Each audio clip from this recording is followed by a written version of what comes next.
பிரியமானவர்களே, இந்த நல்ல நாளிலும் உங்கள் ஒவ்வொருவரையும் இந்த நிகழ்ச்சியின் மூலமாக, ஆராதனை வேளையின் மூலமாக உங்களை சந்திக்கிறதில் நாங்கள் மிகவும் மகிழ்ச்சி அடைகிறோம். விஞ்ஞான ஊழியங்களின் சார்பாக உங்கள் ஒவ்வொருவரையும் அன்பு வாழ்த்துதலோடு கூட வாழ்த்துகிறேன், வரவேற்கிறேன். எல்லாரும் பார்த்து கொண்டு இருப்பீர்கள் என்று சொல்லி நான் நம்புகிறேன். எல்லாரும் ஆயத்தமாக இருக்கிறீங்களா? உங்களுடைய வேத புத்தகத்தை கைகளில் நீங்கள் எடுத்துக்கொள்ளுங்க. எங்கே உட்கார்ந்து இருந்தாலும் தேவ பயத்தோடு பக்தியோடு கர்த்தர் கவனித்துக் கொண்டு இருக்கிறார். கர்த்தர் சமூகத்துல வந்திருக்கிறோம்.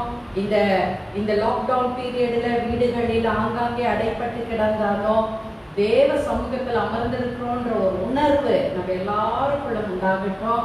அவர் மகிமையும் மாட்சிமையும் நிறைந்தவராய் இருக்கிறார் அல்லவா? அவர் மகத்துவம் உள்ள தேவனாய் இருக்கிறார். அவரை போல ஒரு தேவன் எங்கேயும் பார்க்க முடியாது. அப்படிப்பட்ட ஒரு வல்லமை, சர்வ வல்லமை கொண்ட தேவனை நம்ம தேடி வந்திருக்கிறோம், ஆராதிக்க போகிறோம்.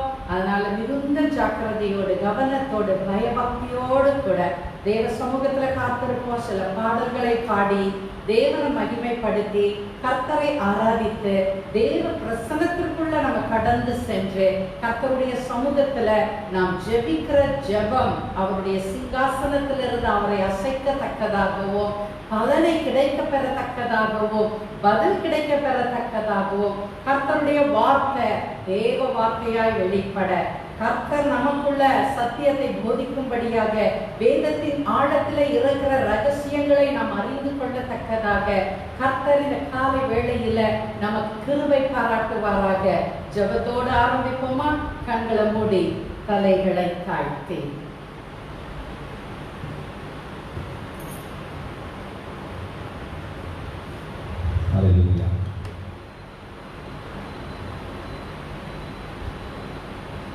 ஆகஸ்ட் மாதம் 30ஆம் தேதி ஞாயிறு ஆராதனைக்கு எங்களோடு நேரலையில் கலந்து கொண்டிருக்கிற ஒவ்வொருவரையும் இயேசுவினுடைய இனிய நாமத்தில் வாழ்த்துகிறேன்.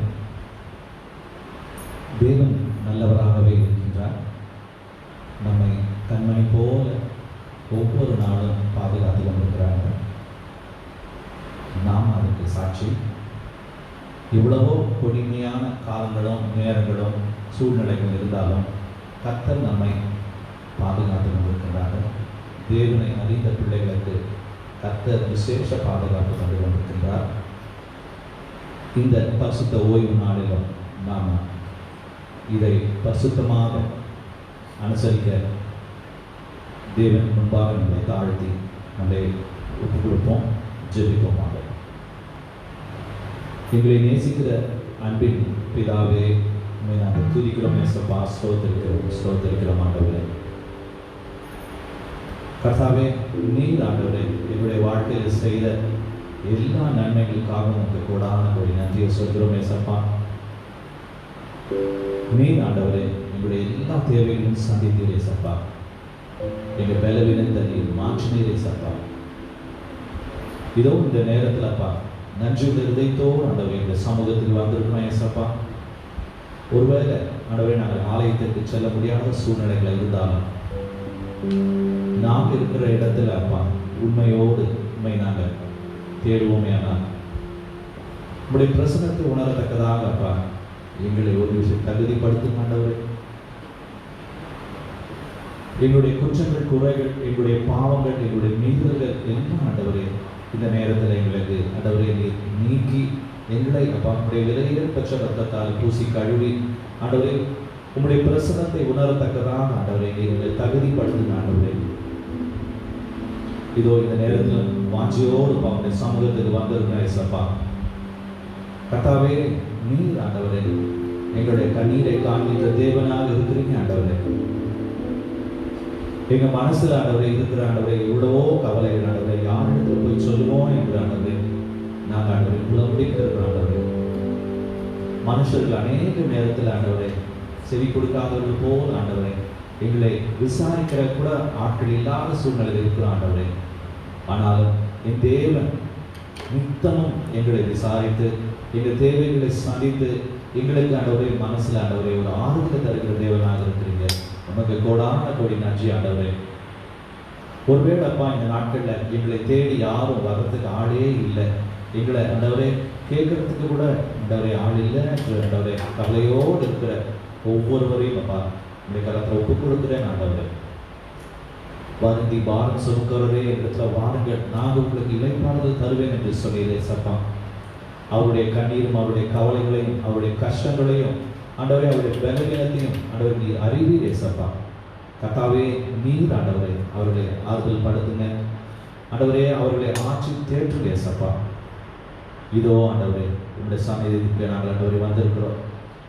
பசுத்தோடு ஆண்டவரை நாங்கள் ஆராதிக்கவும் துதிக்கவும் ஆண்டவரை அபிஷேகத்தோடு ஆண்டவரை நாங்கள் பாடல்களை ஏறெடுக்கவும் கர்த்தாவே நீர் ஆண்டவரை இந்த துதியின் ஆராதனையை மகிமைப்படுங்க சப்பா. நாங்கள் அல்ல, எங்களுக்காக அல்ல ஆண்டவரே, கர்த்தாவே நீர் எங்களுடைய ஆண்டவரை துதியின் ஆராதனை மகிமைப்படுங்க சப்பா. உங்களுடைய வார்த்தை வெளிப்படும் பொழுது கர்த்தத்தாமே ஆண்டவரை மகிமையாக ஆண்டவரே இதை ஆண்டவரை பயன்படுத்தி ஆண்டவரே கேட்டுக்கொண்டிருக்கிற ஒவ்வொரு ஜனங்களுக்கும் ஆண்டவரே ஆறுதலையும் ஆண்டவரே அவர்கள் ஆண்டவரை கட்டுண்டிருக்கிற காரியங்கள்ல அவர்களை ஆண்டவரை நீ விடுவித்து அவர்களை நீ பாதுகாத்துக் கொள்ளுங்க சப்பா. ஆறுதலின் தேவன் இந்த நாளிலே ஆண்டவரே உங்களுடைய வார்த்தை அவர்களை பலப்படுத்தணும் ஆண்டவரே. எல்லா துதியும் காண மகிமை யாவற்றும் உமக்கே செலுத்துகிறோம். மீட்பர் இயேசு கிறிஸ்து மூலமாக வேண்டிக் கொள்கிறோம். ஆமென்.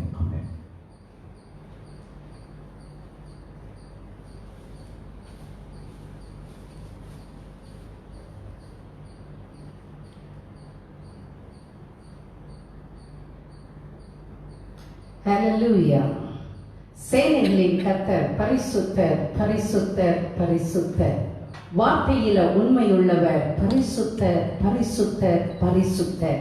அப்படிப்பட்ட தேவனை நாம் இன்றைக்கு அவரை உயர்த்தி துதித்து ஆராதித்து மகிமைப்படுத்தி பாடல்கள் மூலமாய் நம்முடைய இருதயத்தை தேவனுக்கு வெளிப்படுத்தி ஆண்டவரே உம்மை நாங்கள் ஆராதிக்கிறோம் என்று சொல்லி ஆராதனை செய்ய போகிறோம். எத்தனை பேர் ரெடியா இருக்கிறீங்க எங்களுடைய இணைந்து ஆராதனை வேளையில கலந்து கொள்ள, தேவனை ஆராதிக்க எத்தனை பேர் ஆயத்தமாய் இருக்கிறீங்க? எத்தனை பேர் இருதயத்தின் ஆழத்திலிருந்து நான் தேவனை உயர்த்த வேண்டும், தேவனை துதிக்க வேண்டும் என்று சொல்லி எத்தனை பேர் நீங்கள் தாகத்தோடு இருக்கிறீங்க? அவர் மாட்சிமை நிறைந்தவராய் இருக்கிறார், அவர் மகிமை பொருந்தினவராய் இருக்கிறார். அவரை நம்ம மகிழ்ச்சியோடு தொழுது கொள்ள வந்திருக்கிறோம். இந்த நல்ல வேளையில பரிசுத்த தேவனை நாம் துதிக்கும்படியாக, இயேசுவை பணிந்து கொள்ளும்படியாக நாம கூடி வந்திருக்கிறோம். ஆயத்தத்தோடு கூட கர்த்தர் சமூகத்துல நாம் சொல்லுவோம், மகிமை மாட்சிமாய் நிறைந்தவரே மகிழ்வுடன் தொழுதிடுவோம் என்ற பாடல் வரிகளை பாடி, oh let us praise our God.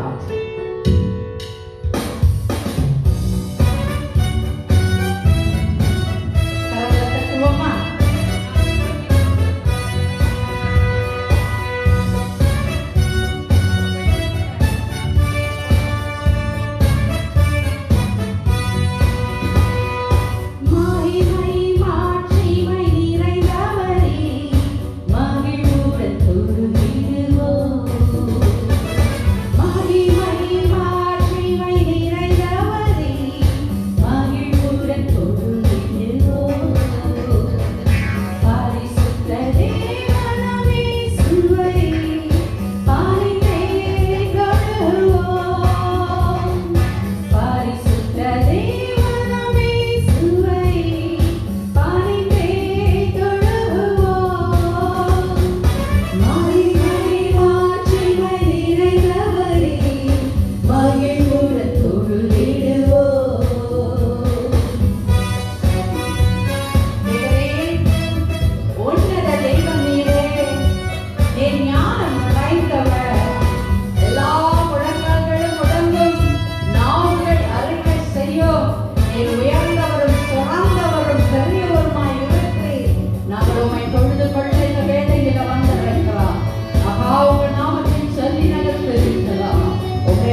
தொழுது கொள்ளுகிறோம் ராஜா.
மகிமை நிறைந்த தேவனை, மாட்சிமை கொண்ட கர்த்தரை காலையிலும் மாலையிலும் எவ்வேளையிலும் அவரை பாடி துதிக்க நாம் ஆயத்தமாய் இருக்க வேண்டும்.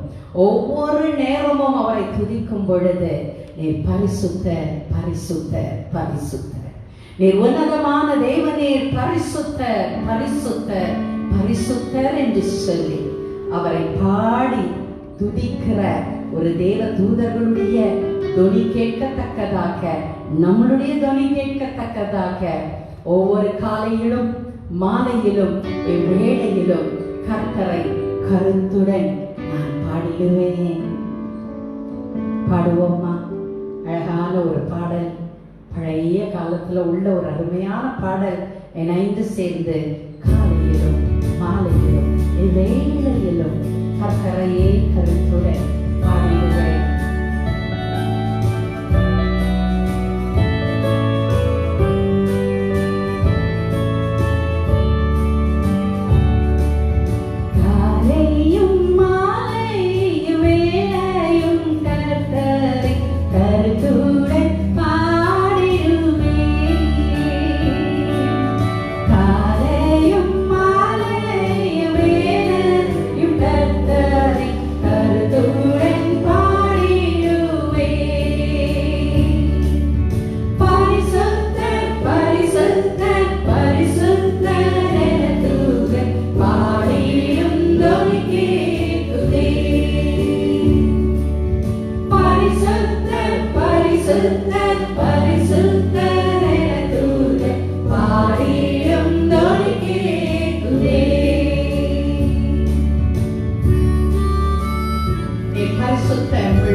வெளிச்சமாய் இருக்கிற தேவன், என் ஜீவனின் கருணாய் கிருபையாய் ரட்சிப்புமான தேவன் அல்லவா. நான் அஞ்சிடாமல் கலங்காமல் பயமின்றி திகிலின்றி உம்மை நான் அனுதினமோ இவ்வுலகத்தில உம்மை நம்பி நான் வாழ்த்திடுவேன். நதி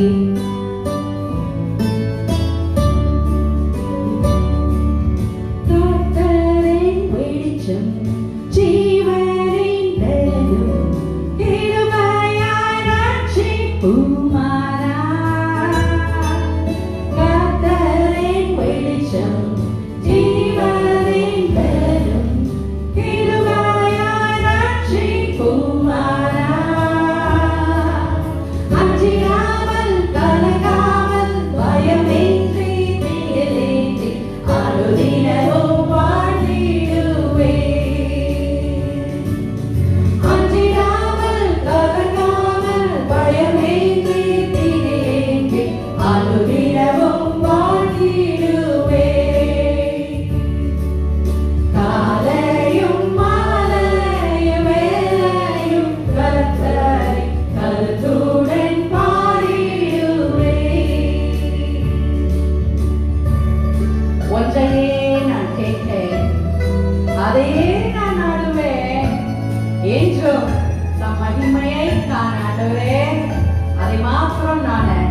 அனுதினமும் தேடி நாட எனக்கு கிருபை தாருங்கப்பா.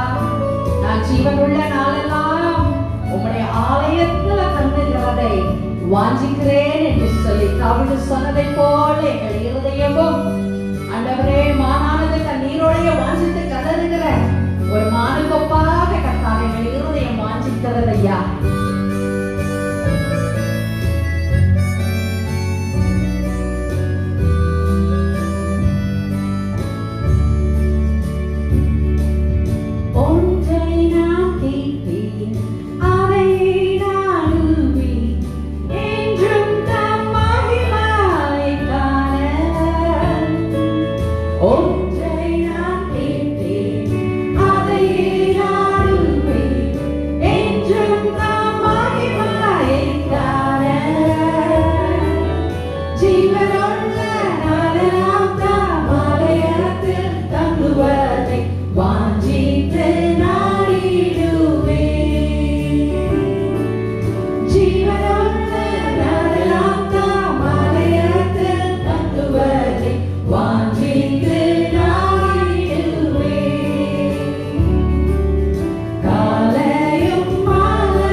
ஸ்திரமாக பலனாக திடமாக கர்த்தருக்கே என்றென்றைக்கும் காத்திருக்கும் ஐயா. நீர் என்னை விட்டு விலகாத தேவன் என்பதினால, நீரை கைவிடாத தேவன் என்பதினால உமையே உமக்காகவே என் இருதயம் காத்துக் கொண்டிருக்கும் அல்லவா. தகப்பனும் தாயும் கைவிட்டாலும் என் கர்த்தர் என்னை சேர்த்துக் கொள்வார். தகப்பனும் தாயும் கைவிட்டாலும் என் கர்த்தர் என்னை சேர்த்துக் கொள்வார். என் உள்ளம் ஸ்திரமாக திடமாக கர்த்தருக்கே என்றென்றும் காத்திருக்கும்.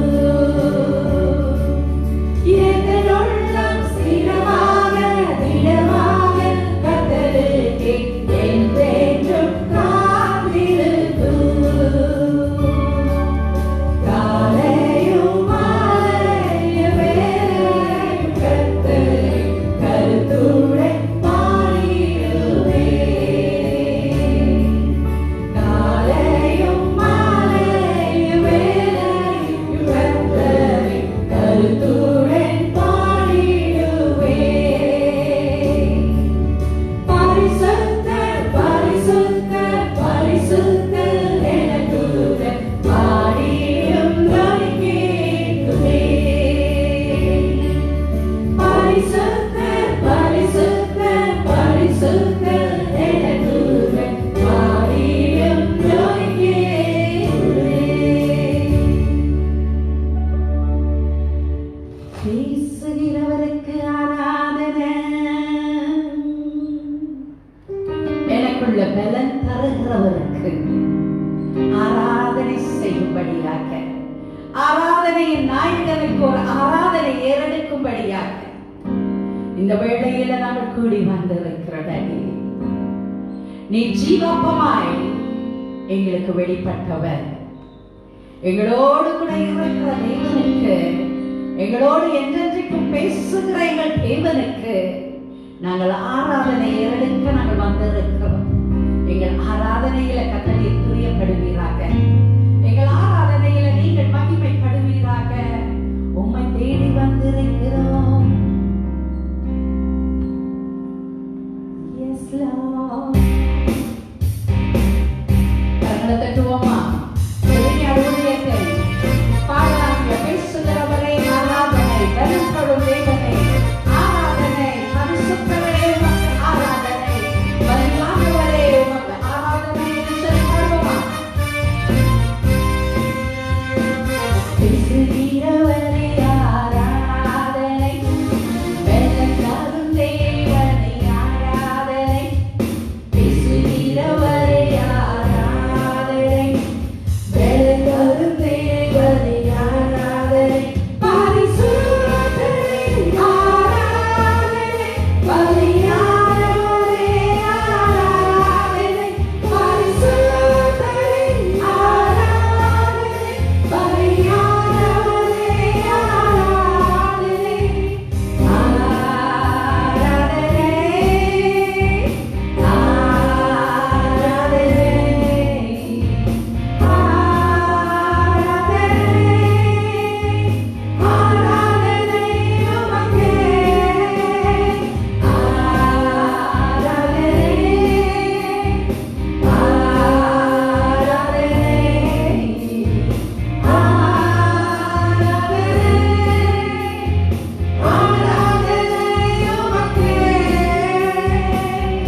முன்தொழிலோரே ஆராதனை, மூங்கிலோரே ஆராதனை, முன்தொழிலோரே ஆராதனை, மூங்கிலோரே ஆராதனை, ஆவியானவரே ஆராதனை, பரிசுத்த ஆவியே ஆராதனை, ஆவியானவரே ஆராதனை, பரிசுத்த ஆவியே ஆராதனை,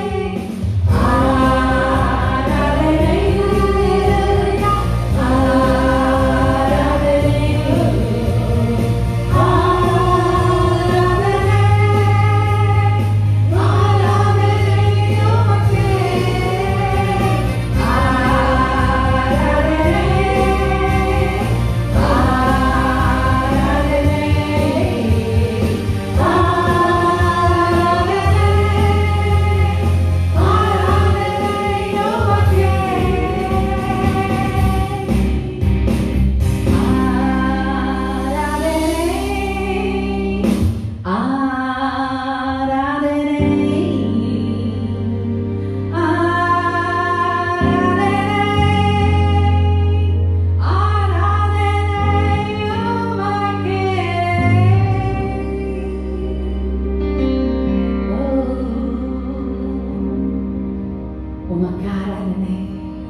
உமக்கே கனம், உமக்கே எல்லா மகிமையும் நான் ஏறெடுக்கிறேன் ஆண்டவரே. உங்க பிரசன்னமைகளை நிரப்பியிருக்கிறதற்காக ஸ்தோத்திரம். தேவ பிரசன்னமைகளை மூடிய வைத்ததற்காக ஸ்தோத்திரம். தேவனின் மகிமை எங்களை எல்லாம் நிரப்பினதற்காக ஸ்தோத்திரம். Yes, Lord. Thank you, Master. Jesus, we praise you, oh God. இந்த அறையெல்லாம் நிரம்பி இருக்கிறதப்பா உங்க பிரசன்னத்தினால. எங்கள் இடமெல்லாம் உங்களுடைய மகிமையினால மூடி இருக்கிறது. Thank you, Holy Spirit.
தேவ பிரசன்னம்,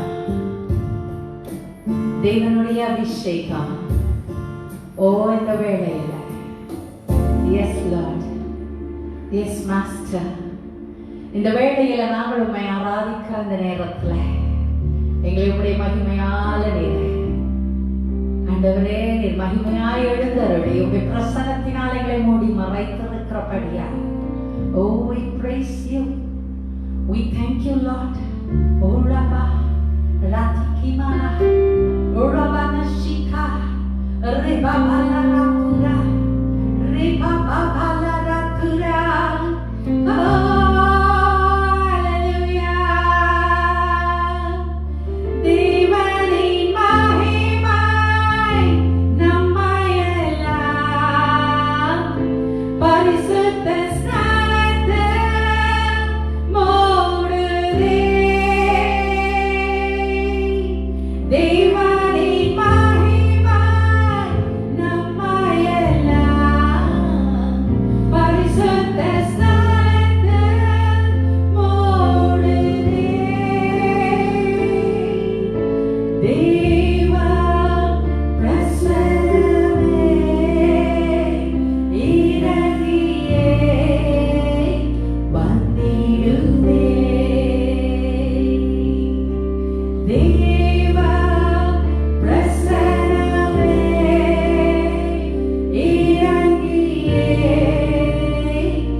We are filled with your presence, O Father. We are filled with your anointing, O Master. Lord, we know that you are your monsters, O Father. You are dwelling here, O Father. ஆண்டவரே, எங்கள் மத்தியிலே நீர் இறங்கி வந்தபடியினால் உமக்கு நன்றி. எங்கள் மத்தியிலே நீர் அசைவாடி கொண்டிருக்கிறபடியால் உமக்கு நன்றி. ஷெகினாவின் மகிமை இந்த இடத்தை மூடினபடியா உமக்கு நன்றி. நன்றி, நன்றி ஐயா. உமக்கே துதி, கனம், மகிமை ஏறெடுக்கிறோம். ஆண்டவரும் ரட்சகருமாகிய இயேசு கிறிஸ்துவின் நாமத்துல நாங்கள் ஜெபிக்கிறோம் நல்ல பிதாவே. ஆமென், ஆமென், ஆமென்.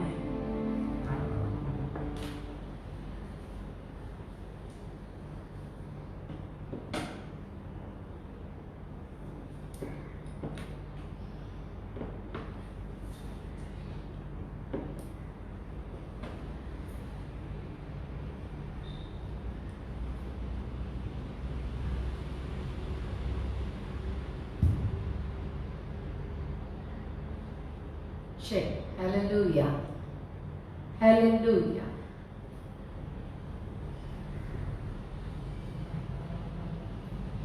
மறுபடியுமாக ஆண்டவரும் இரட்சகருமாகிய இயேசு கிறிஸ்துவின் இனிய நாமத்துல அன்பின் வாழ்த்துதலோடு கூட வாழ்த்துகிறேன்.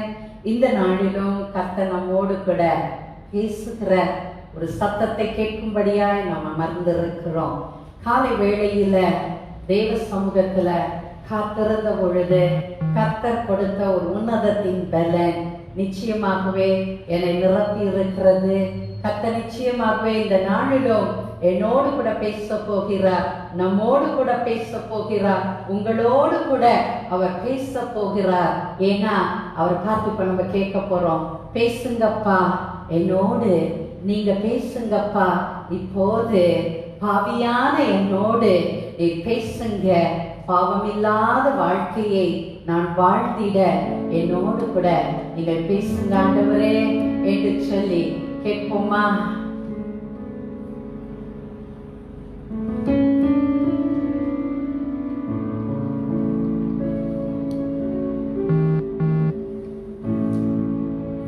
பேசுங்கப்பா என்னோடு,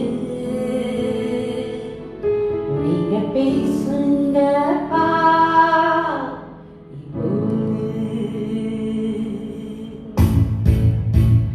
ஆண்டவரை பார்த்து கேட்போம். Lord, speak to me that I may listen to you, Father. உடைய சத்தத்தை கேட்க நான் அவரோடு வந்திருக்கிறேன்ப்பா. ஒரு அர்ப்பணித்த இருதயத்தோடு அமர்ந்த ஒரு நிலையோடு சமாதானத்தோடு கூட கர்த்தருடைய பாதத்தில் அமர்ந்தவர்களாய் கர்த்தரை காத்து கேட்போம். என்னோட பேசுங்க டாடி.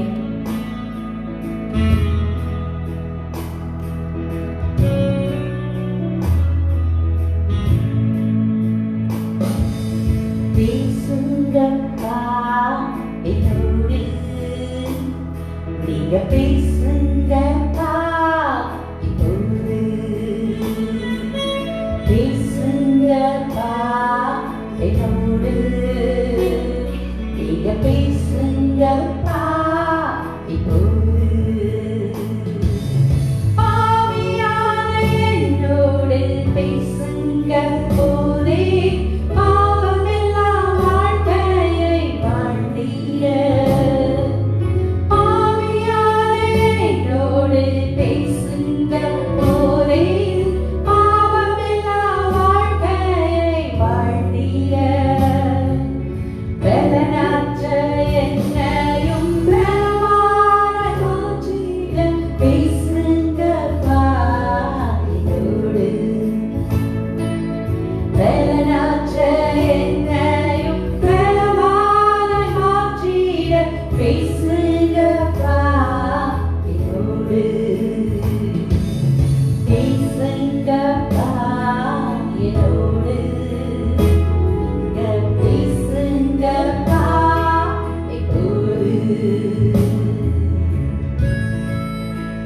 தமஸ்குவின் வீதியில சவுலை சந்தித்தீர் அல்லவா? அவரோடு நீ பேசி அவரை பவுலாக மாற்றின தெய்வம் நீர் அல்லவா? ஓ ஹல்லேலூயா. என்னோடு இந்த வேளையில பேசுங்கப்பா. ஏதேனில ஒளிந்திருந்த ஆதாமோடு அன்றைக்கு நீர் பேசினீரே, இன்றைக்கும் ஒருவேளை பாவத்திற்கு பின்னாக நான் மறைந்திருப்பேனே, ஆனால் என்னோடு கூட பேசிய பாவத்தை உணர்த்தி நரி பாவத்திலிருந்து நான் விடுதலை பெற்று ஜீவனோடு கூட நான் வாழ என்னோட இந்த வேளையில கத்த நீங்க பேசுங்கப்பா.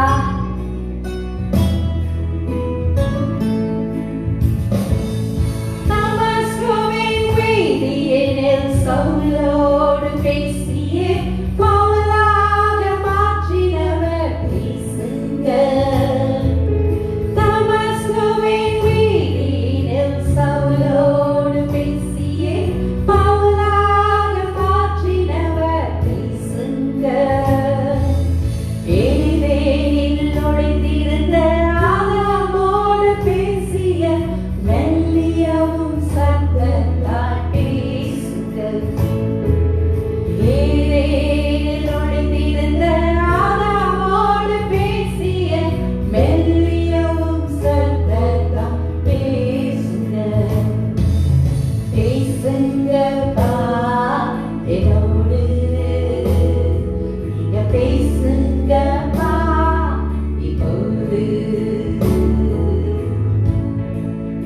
சத்தமே காதில விழட்டும் ஐயா.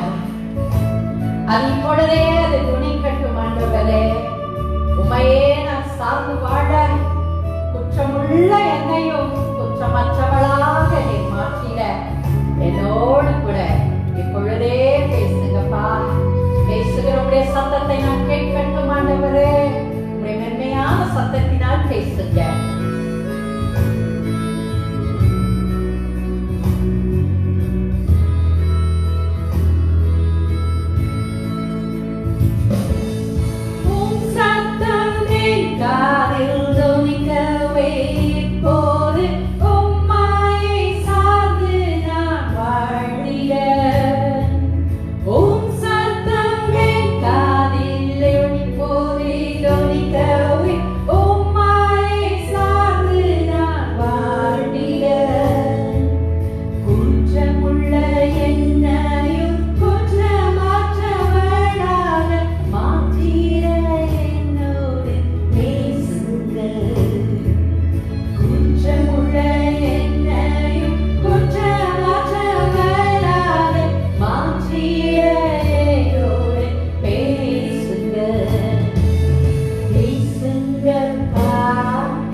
என்னை போஷித்து நடத்திய ஆவிக்குரிய வாழ்க்கையில நான் ஓங்கில அபிஷேகநாதரே, ஆவியான தெய்வமே, அபிஷேக வார்த்தையினால இன்றைக்கே என்னோடு கூட பேசுங்க.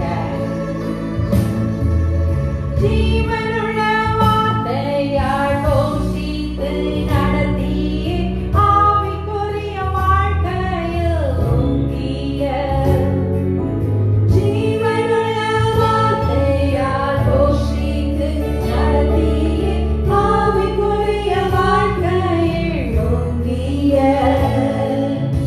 அபிஷேகநாதரே, ஆவியான தெய்வம், அபிஷேக வார்த்தையால் பேசுங்க. அபிஷேகநாதரே, ஆவியான தெய்வமே, அபிஷேக வார்த்தையால் பேசுங்க. பேசுங்கப்பா என்னோடு, நீங்க பேசுங்கப்பா இப்போது, பேசுங்கப்பா என்னோடு, நீங்க பேசுங்கப்பா இப்போது. ஜீவனுள்ள வார்த்தையால் இப்பொழுதே எங்களோடு கூட பேசுங்க. சத்தம் எங்கள் காதில் ஒலிக்க, பாவியாக இருக்கிற எங்களை பரிசுத்தமான வாழ்க்கைக்குள்ள எங்களை மாற்ற இப்பொழுதே பேசுங்க. பேசுகிறவருடைய சத்தம் எங்கள் இருதயத்தில் எழுதப்படணும். அதன்படி நடக்க, அதன்படி செயல்பட, அதன்படி சீர்படுத்திக் கொள்ள கர்த்தர் இன்றைக்கு எங்களோடு கூட பேசுங்க. இயேசு கிறிஸ்துவின் நாமத்துல ஜெபிக்கிறேன் நல்ல பிதாவே, ஆமென். உட்காருவோம். வேத புஸ்தகத்தை திருப்பி வைத்துக் கொள்ளுவோம். எசேக்கியேல் தீர்க்க தரிசன புஸ்தகத்தை திருப்பி வைத்துக் கொள்ளுங்க. 13வது அதிகாரத்துல நாம் இன்றைக்கு கர்த்தருடைய ஆவியானவர் தியானிக்கும்படியாக நமக்கு கற்றுக் கொடுக்க போகிற சத்தியம், அந்த அதிகாரத்திற்குள்ள 4வது வசனத்தை திருப்பி வைத்துக் கொள்ளுங்க.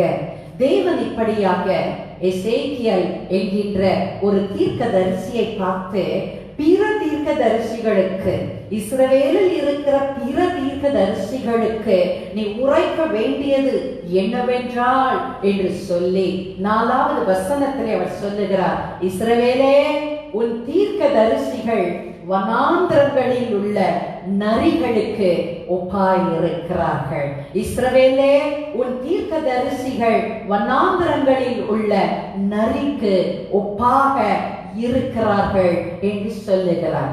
ஒரு தீர்க்கதரிசியாகிய எசேக்கியேலை பார்த்து தேவன் கர்த்தர் உரைக்கிற ஒரு காரியம், நீ அந்த தேசத்துல இருக்கிற பிற தீர்க்கதரிசிகளை பார்த்து நீ சொல்ல வேண்டிய காரியம் என்ன?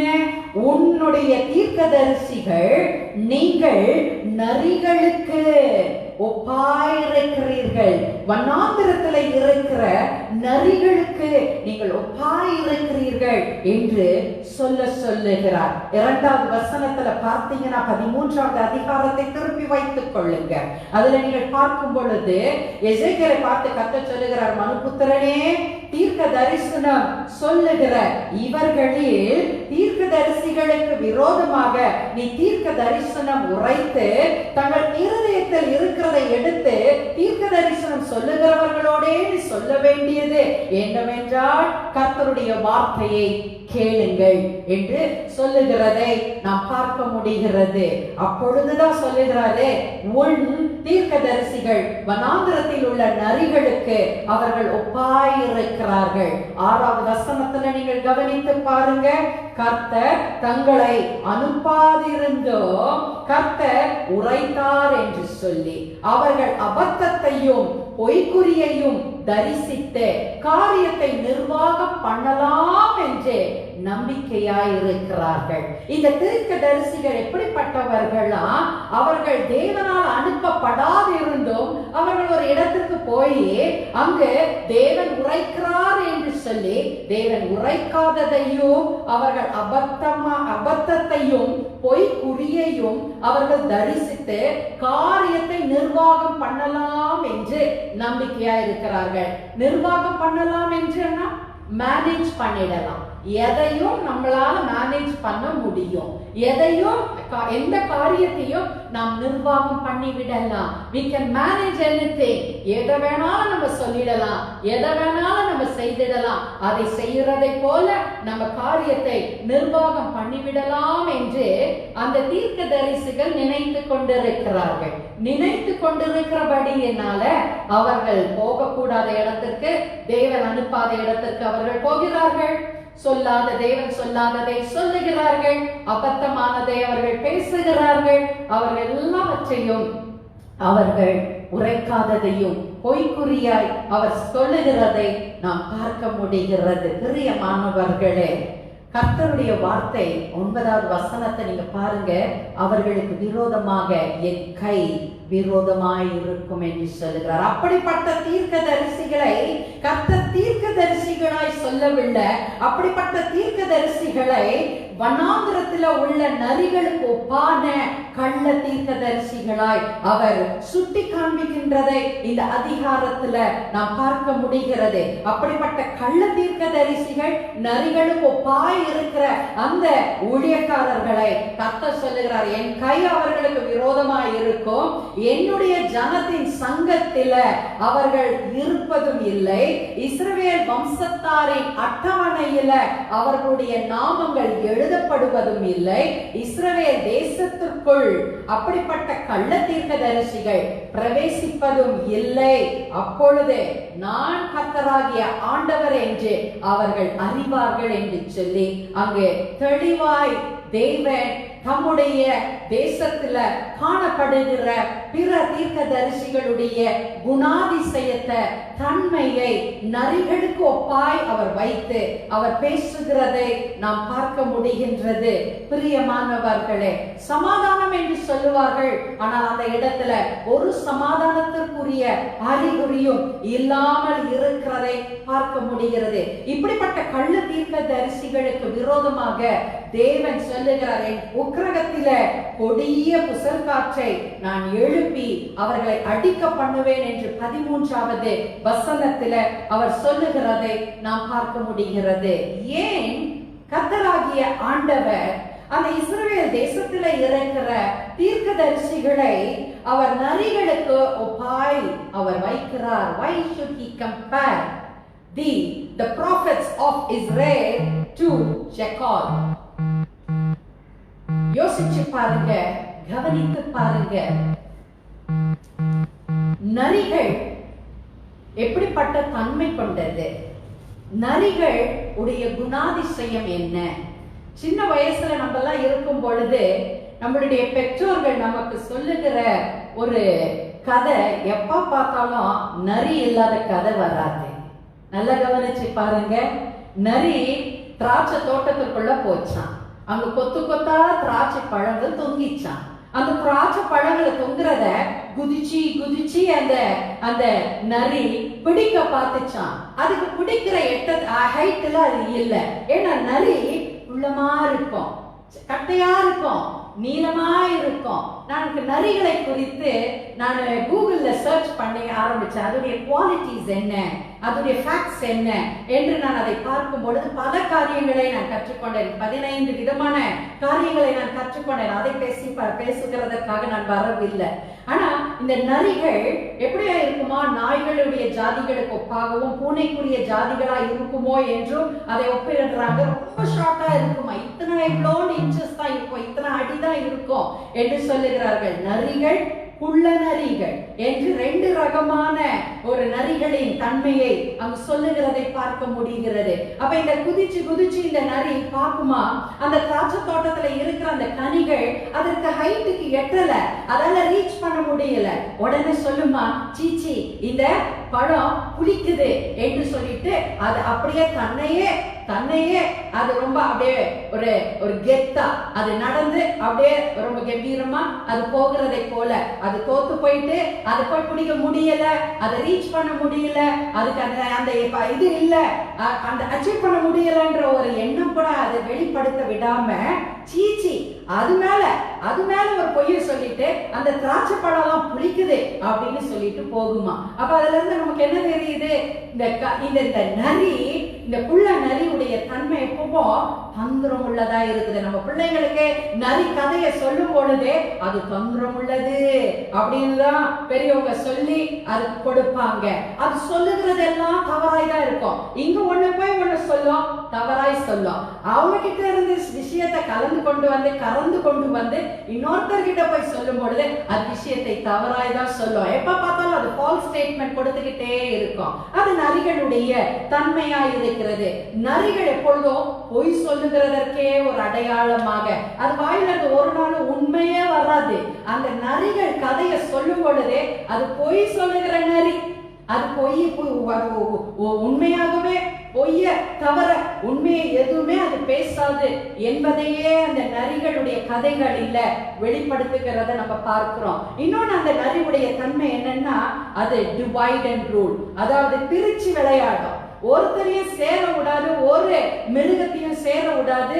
அதனுடைய தன்மையை அப்படி டிவைட் பண்ணி ரூல் பண்ணும். ஒவ்வொருவரையும் தனித்தனியா ஹேண்டில் பண்ணும், தனித்தனியா வித்தியாசமாய் ஹேண்டில் பண்ணும். சின்ன வயசுல ஒரு கதை சொல்லி நான் கேள்விப்பட்டு இருக்கிறேன். என் தாயார் எங்களை எல்லாம் 5 பேரையும் உட்கார வைத்து, எங்க அப்பா அம்மாவுக்கு 5 பிள்ளைங்க, 5 பிள்ளைங்களையும் உட்கார வைத்து என் தாயார் ஒரு அழகான கதை சொன்னது இன்றைக்கும் எனக்கு ஞாபகத்துல இருக்கிறது. 5 பசுக்கள் இருந்ததா, 5 பசுக்கள் இருந்ததா. அங்க அவர்கள் அழகாய் அந்த பச்சை பசைன்ற அந்த பூமியில வயல் வெளியில அழகாய் மேய்ந்து கொண்டு இருந்ததா. நல்ல கொழுத்து, நல்ல ஆகாரம் தின்று, நல்ல அருமையாய் செழித்து வளர்ந்து இருந்ததா. ஆனா அந்த 5 பசுக்களுக்குள்ள ஒரு ஒற்றுமை இருந்துச்சாம். அந்த ஒருமைப்பான மனப்பாட்டு அவர்களுக்குள்ள இருந்ததா. அவங்க எப்பொழுதும் அந்த பிரதர்ஸாக சிஸ்டர்ஸாக சகோதர சகோதரிகளா இணைந்து இருக்கிற அந்த தன்மையை என் தாயார் எங்கள் மத்தியில புகுட்டும்படியாக இந்த 5 பசுக்களுடைய கதையை அவர்கள் சொல்லிக் கொடுத்ததை எனக்கு இன்றைக்கும் ஞாபகத்துல இருக்கிறது. அப்பொழுது ஒரு காட்டுக்குள்ள இருந்து ஒரு குள்ள நரி வந்ததா. இந்த குள்ள நரியுடைய தந்திரமான சூழ்ச்சியினால, இங்கும் அங்கும் போட்டு கொடுக்கிற தன்மையினால, பொய் உரைக்கிறதுனால, உண்மையே பேசாமல் அவர்களை பிரிக்கிறதற்கு அந்த குள்ள நரி முற்பட்டதா. அப்ப அந்த குள்ள நரி உள்ள வந்த உடனே இந்த பசுவை குறிச்சு அந்த பசு கிட்ட ஒண்ணு போய் சொல்லுமா, அந்த பசுவை குறிச்சு இந்த பசு கிட்ட சொல்லுமா. இப்படி ஒவ்வொரு மாடுகளுக்குள்ள இல்லாததையும் பொல்லாததையும் சொல்லி அவர்களுக்குள்ள சண்டையை உண்டு பண்ணி அவர்கள் டிஷும் என்று சண்டை போடுகிற அளவிற்கு ஒருவருக்கு ஒருவர் விரோதமாக ஒருவரை ஒருவர் கெடுத்து விடும்படியாக அவர்கள் வாழ்க்கையில 5 பேரும் ஒற்றுமை இல்லாமல் போய்விட்டார்கள். 5 பேரும் பிரிந்து போனார்கள். 5 பேரும் பிரிந்து போகும் பொழுது அந்த காட்டுக்குள்ள இருந்து ஒரு சிங்கம் வெளிப்படுகிறது. 5 பசுக்கள் தனித்தனியா இருக்கும் பொழுது அந்த சிங்கங்கள் வந்து அந்த அந்த 5 பசுக்களையும் தனித்தனியா ஹேண்டில் பண்ணி ஒவ்வொன்றாக கொலை செய்து ஒவ்வொன்றுடைய மாம்சத்தையும் அதை தின்று போடுகிறதற்கு அந்த கதையில, அந்த சிறு கதையில விளக்கமாய் சொல்லி இருக்கிறதை நீங்களும் அறிந்திருக்கிறீர்கள், நானும் அறிந்திருக்கிறேன். அந்த நரியுடைய தன்மை டிவைட் அண்ட் ரூல், பொய்யை கூறுகிறது, புறம்பாய் பேசுகிறது, புறங்கூறுகிறது, கெட்டதையே சொல்லிக் கொடுக்கிறது. அப்படியாக இருக்கிற இந்த நரிகளுக்கு ஒப்பாக தம்முடைய தீர்க்கதரிசிகளை தேவன் வெளிப்படுத்துகிறதை பார்க்க முடிகிறது. ஹல்லேலூயா, ஹல்லேலூயா. நம்ம விழித்திருக்க வேண்டியது அவசியம். நம்ம ஜாக்கிரதையாய் இருக்க வேண்டியது அவசியம். நாம் தேவ சமூகத்துல என்றென்றைக்கும் விழித்திருக்கிறது மிக மிக நமக்கு அவசியமாய் இருக்கிறது. ஏன்னா உலகத்துல குள்ள நரிகளாக அநேகர் சுற்றி திரிகிறதை நாம் அறிந்திருக்கிறோம். இன்றைக்கும் இந்த அதிகாரத்திலிருந்து தேவன் நமக்கு என்ன கற்றுக் கொடுக்க போகிறார்? இந்த நரிகளை போல தீர்க்கதரிசிகளும் இஸ்ரவேலின் தீர்க்கதரிசிகளும் காணப்பட்டார்கள் என்று சொல்லி தேவன் சொல்லுகிறார். அப்போ நம்மை சுற்றிலும் இருக்கிறவர்களை நாம் எப்படி எடை போட்டு கொண்டிருக்கிறோம்? அநேக ரகமான ஊழியக்காரர்களை நாம் பார்த்து கொண்டிருக்கிறோம். அநேக ரகமான விசுவாசிகளை பார்த்து கொண்டிருக்கிறோம்.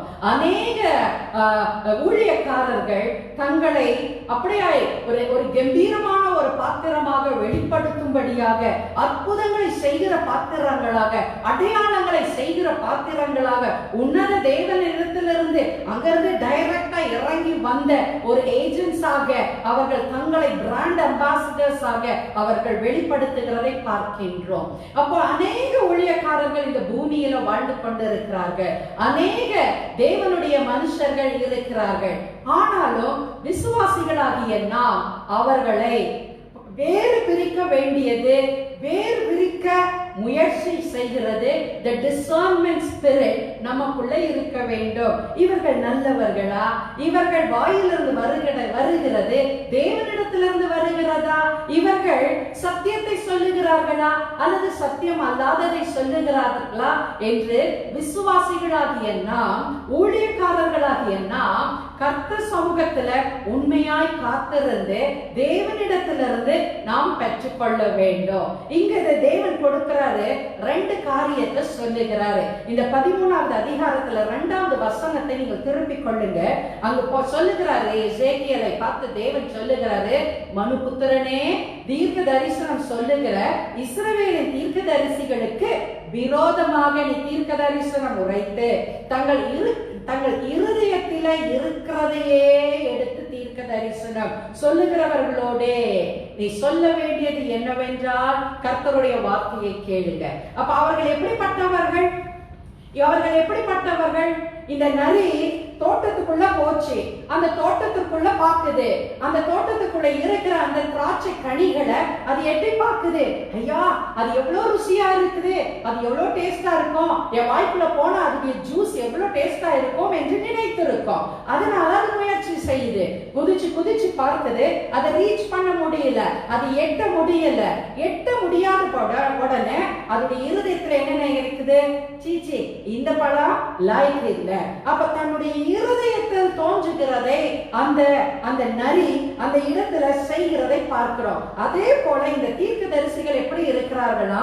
தங்கள் இருதயத்தில் இருக்கிறதையே அவர்கள் தீர்க்க தரிசனமாய் சொல்லுகிறவர்களாய் இருக்கிறார்கள். out of their own imagination, ஆங்கில வேதாகமத்தில் போடப்பட்டிருக்கிறது, out of their own imagination, from their heart. அவங்க இருதயத்துல என்னத்தான் நினைக்கிறாங்களோ அது சொல்லிட்டு அவங்க சொல்லுகிறாங்க, கர்த்தர் உரைக்கிறார் என்று அவர்கள் தவறாய் தீர்க்க தரிசனத்தை சொல்லுகிறதாய் இருக்கிறார்கள்.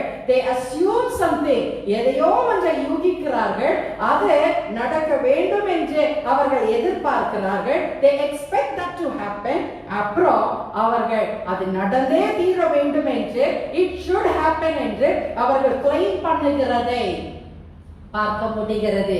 அதனால கர்த்தர் சொல்லுகிறாரு, அவர்கள் தங்களுடைய இருதயத்தில் உள்ளவைகளை, what is their heart's desire, அவங்க இருதயத்துல எண்ணுகிறதை அவர்கள் வெளியே பேசுறாங்க. சிலர் நல்லா கவனிச்சு பாருங்க, விரோதிகள் இருப்பாங்க, எதிராளிகள் இருப்பாங்க. எதிராளி இல்லாத மனுஷன் இருக்காது. ஏன்னா அதுதான் மனித வாழ்க்கை, அதுதான் மனித இயல்பு. பொறாமையினால எதிராளிகள் இருப்பாங்க, வெறுப்பினால எதிராளிகள் இருப்பாங்க, வஞ்சகத்தினால எதிராளிகள் இருப்பாங்க. இப்போ இவனுடைய உள்ளத்துல அவனுக்கு தெரியும், அவனுக்கு முன்பதாக நிற்கிறவன் ஒரு எதிராளி என்று. அப்ப அந்த எதிராளி நல்லா இருக்கணும்னு இவன் நினைப்பானா? நிச்சயமா நினைக்க மாட்டான். அவனுடைய இருதயம் என்ன சொல்லும்? அவன் சீக்கிரம் கீழே விழணும், அவன் சீக்கிரம் அழிந்து போகணும், அவன் நிர்மூலமாகணும் என்று தன்னுடைய இருதயத்தின் எண்ணம், இருதயத்தின் வாஞ்சை. It is practical. இதுதான் உலக இயல்பு. அப்ப இவனுடைய இருதயத்துல இருக்கிறத உடனே அவன் என்ன கிளைம் பண்ணுறான்? அவன் சீக்கிரத்துல விழுந்துடுவான் பாரு, அவன் சீக்கிரத்துல மடிந்துடுவான் பாரு, அவன் அழிந்து போய்விடுவான் பாரு என்று தன்னுடைய இருதயத்துல இருக்கிற அவனுடைய சிந்தனைகளையே, அவனுடைய மன விருப்பத்தையே அவன் வெளிப்படுத்தி, தேவன் சொன்னாரு, கர்த்தர் சொன்னாரு என்று ஆணித்தனமாய் அவன் சொல்லுகிறதை நாம் பார்க்க முடிகிறது. பிரியமானவர்களே, ஒரு கார்ட்டூன் ஒன்றை நான் நேற்றைய தினம் இதற்காகவே பார்த்தேன். கார்ட்டூனை கூகுள்ல சர்ச் பண்ணி, யூடியூப்ல சர்ச் பண்ணி ஒரு கார்ட்டூன் ஒன்றை பார்த்தேன். அந்த கார்ட்டூன்ல ஒரு படம் போட்டிருந்தது, ப்ளூ ஜெக்கால் என்ற ஒரு ஷார்ட் ஸ்டோரி ஒன்று போடப்பட்டிருந்தது. ஒரு கார்ட்டூன் படம். காட்டுக்குள்ள இருந்த ஒரு குள்ள நரி என்ன செய்ததா, அப்படியே உலாவி கொண்டு வருவோம் என்று சொல்லி காட்டில இருந்து அப்படியே உலாவி ஒரு கிராமத்துக்குள்ள போயிருச்சு. உலாவி உலாவி அமைதியா இருக்கிற அந்த கிராமம், ஒரு கூட்டம் ஒன்றும் இல்லை. ஆனா அந்த இடத்துல அநேக நாய்கள் இருந்தது. இந்த குள்ள நரியை பார்த்த உடனே இந்த நாய்கள் எல்லாம் நம்ம ஊருக்குள்ள, நம்ம தெருக்களுக்குள்ள ஒரு நரி வந்து விட்டது என்று அவைகள் எல்லாம் சேர்ந்து விரட்ட ஆரம்பிக்குது.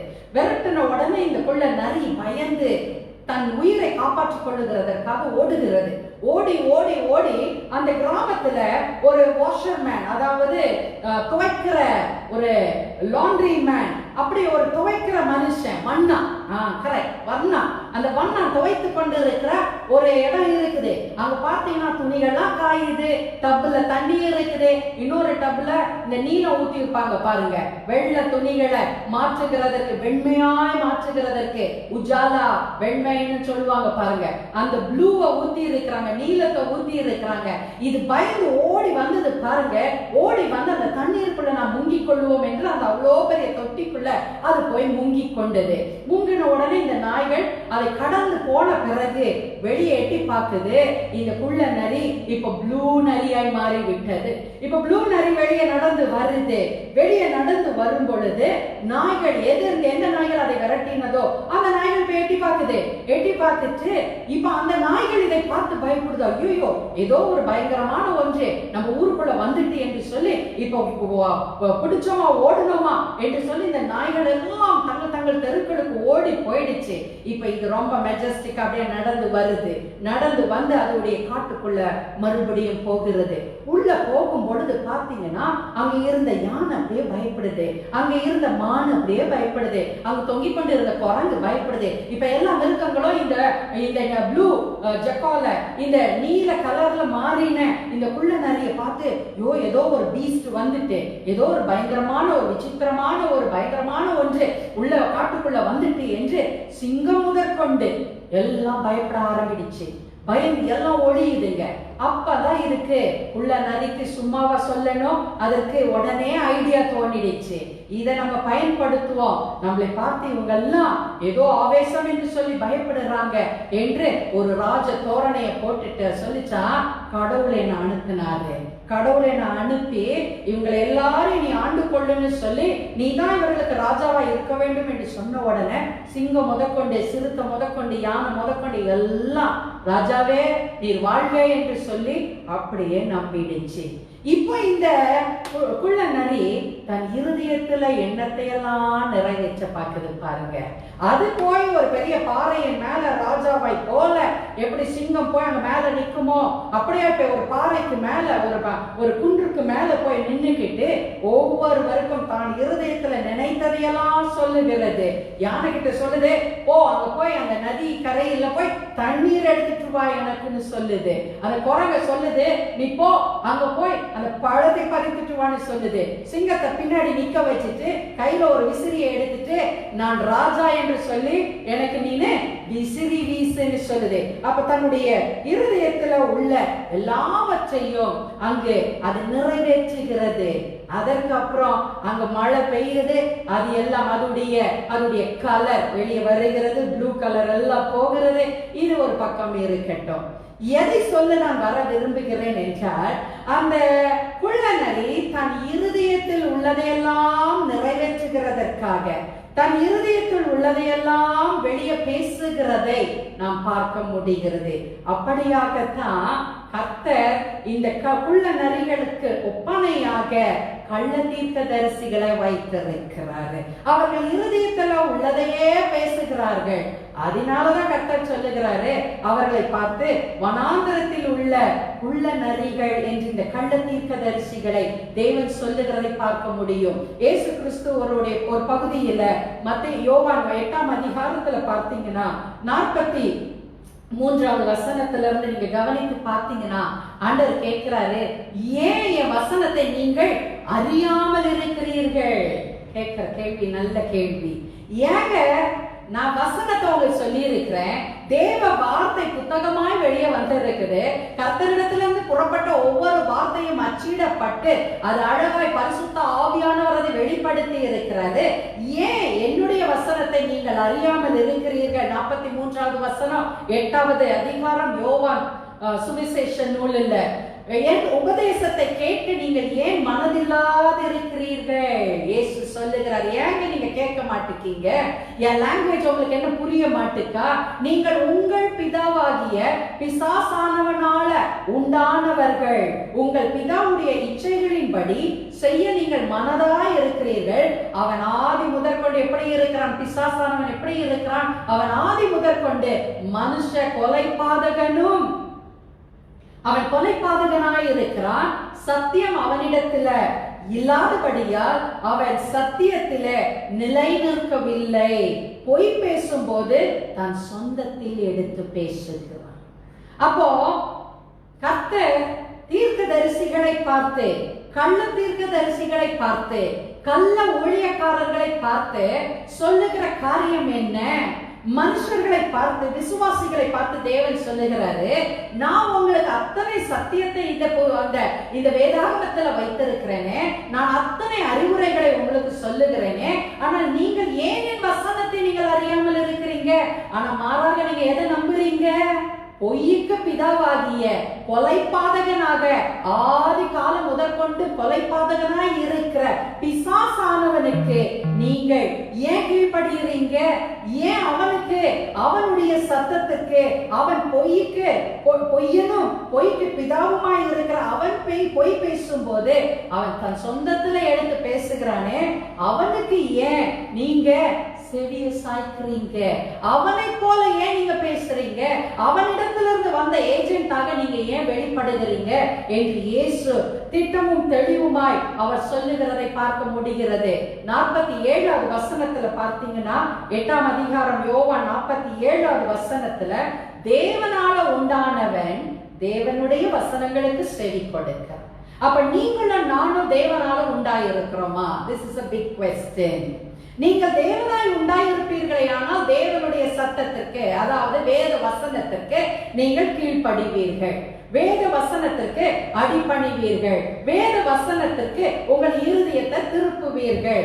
ஆனால் நீங்கள் தேவனாக உண்டாயிராதபடியால் நீங்கள் எனக்கு செவி கொடுக்க மாட்டீர்கள், ஆனால் உங்கள் பிதாவாகிய பொய் பேசுகிற பிசாசானவனுக்கு நீங்கள் செவிகளை சாய்க்கிறீர்கள். ஆங்கில புத்தகத்துல வேதத்துல அவர் சொல்லுகிறாரு 47வது வசனத்துல, you do not belong to God, you belong to the Antichrist என்று சொல்லுகிறார்.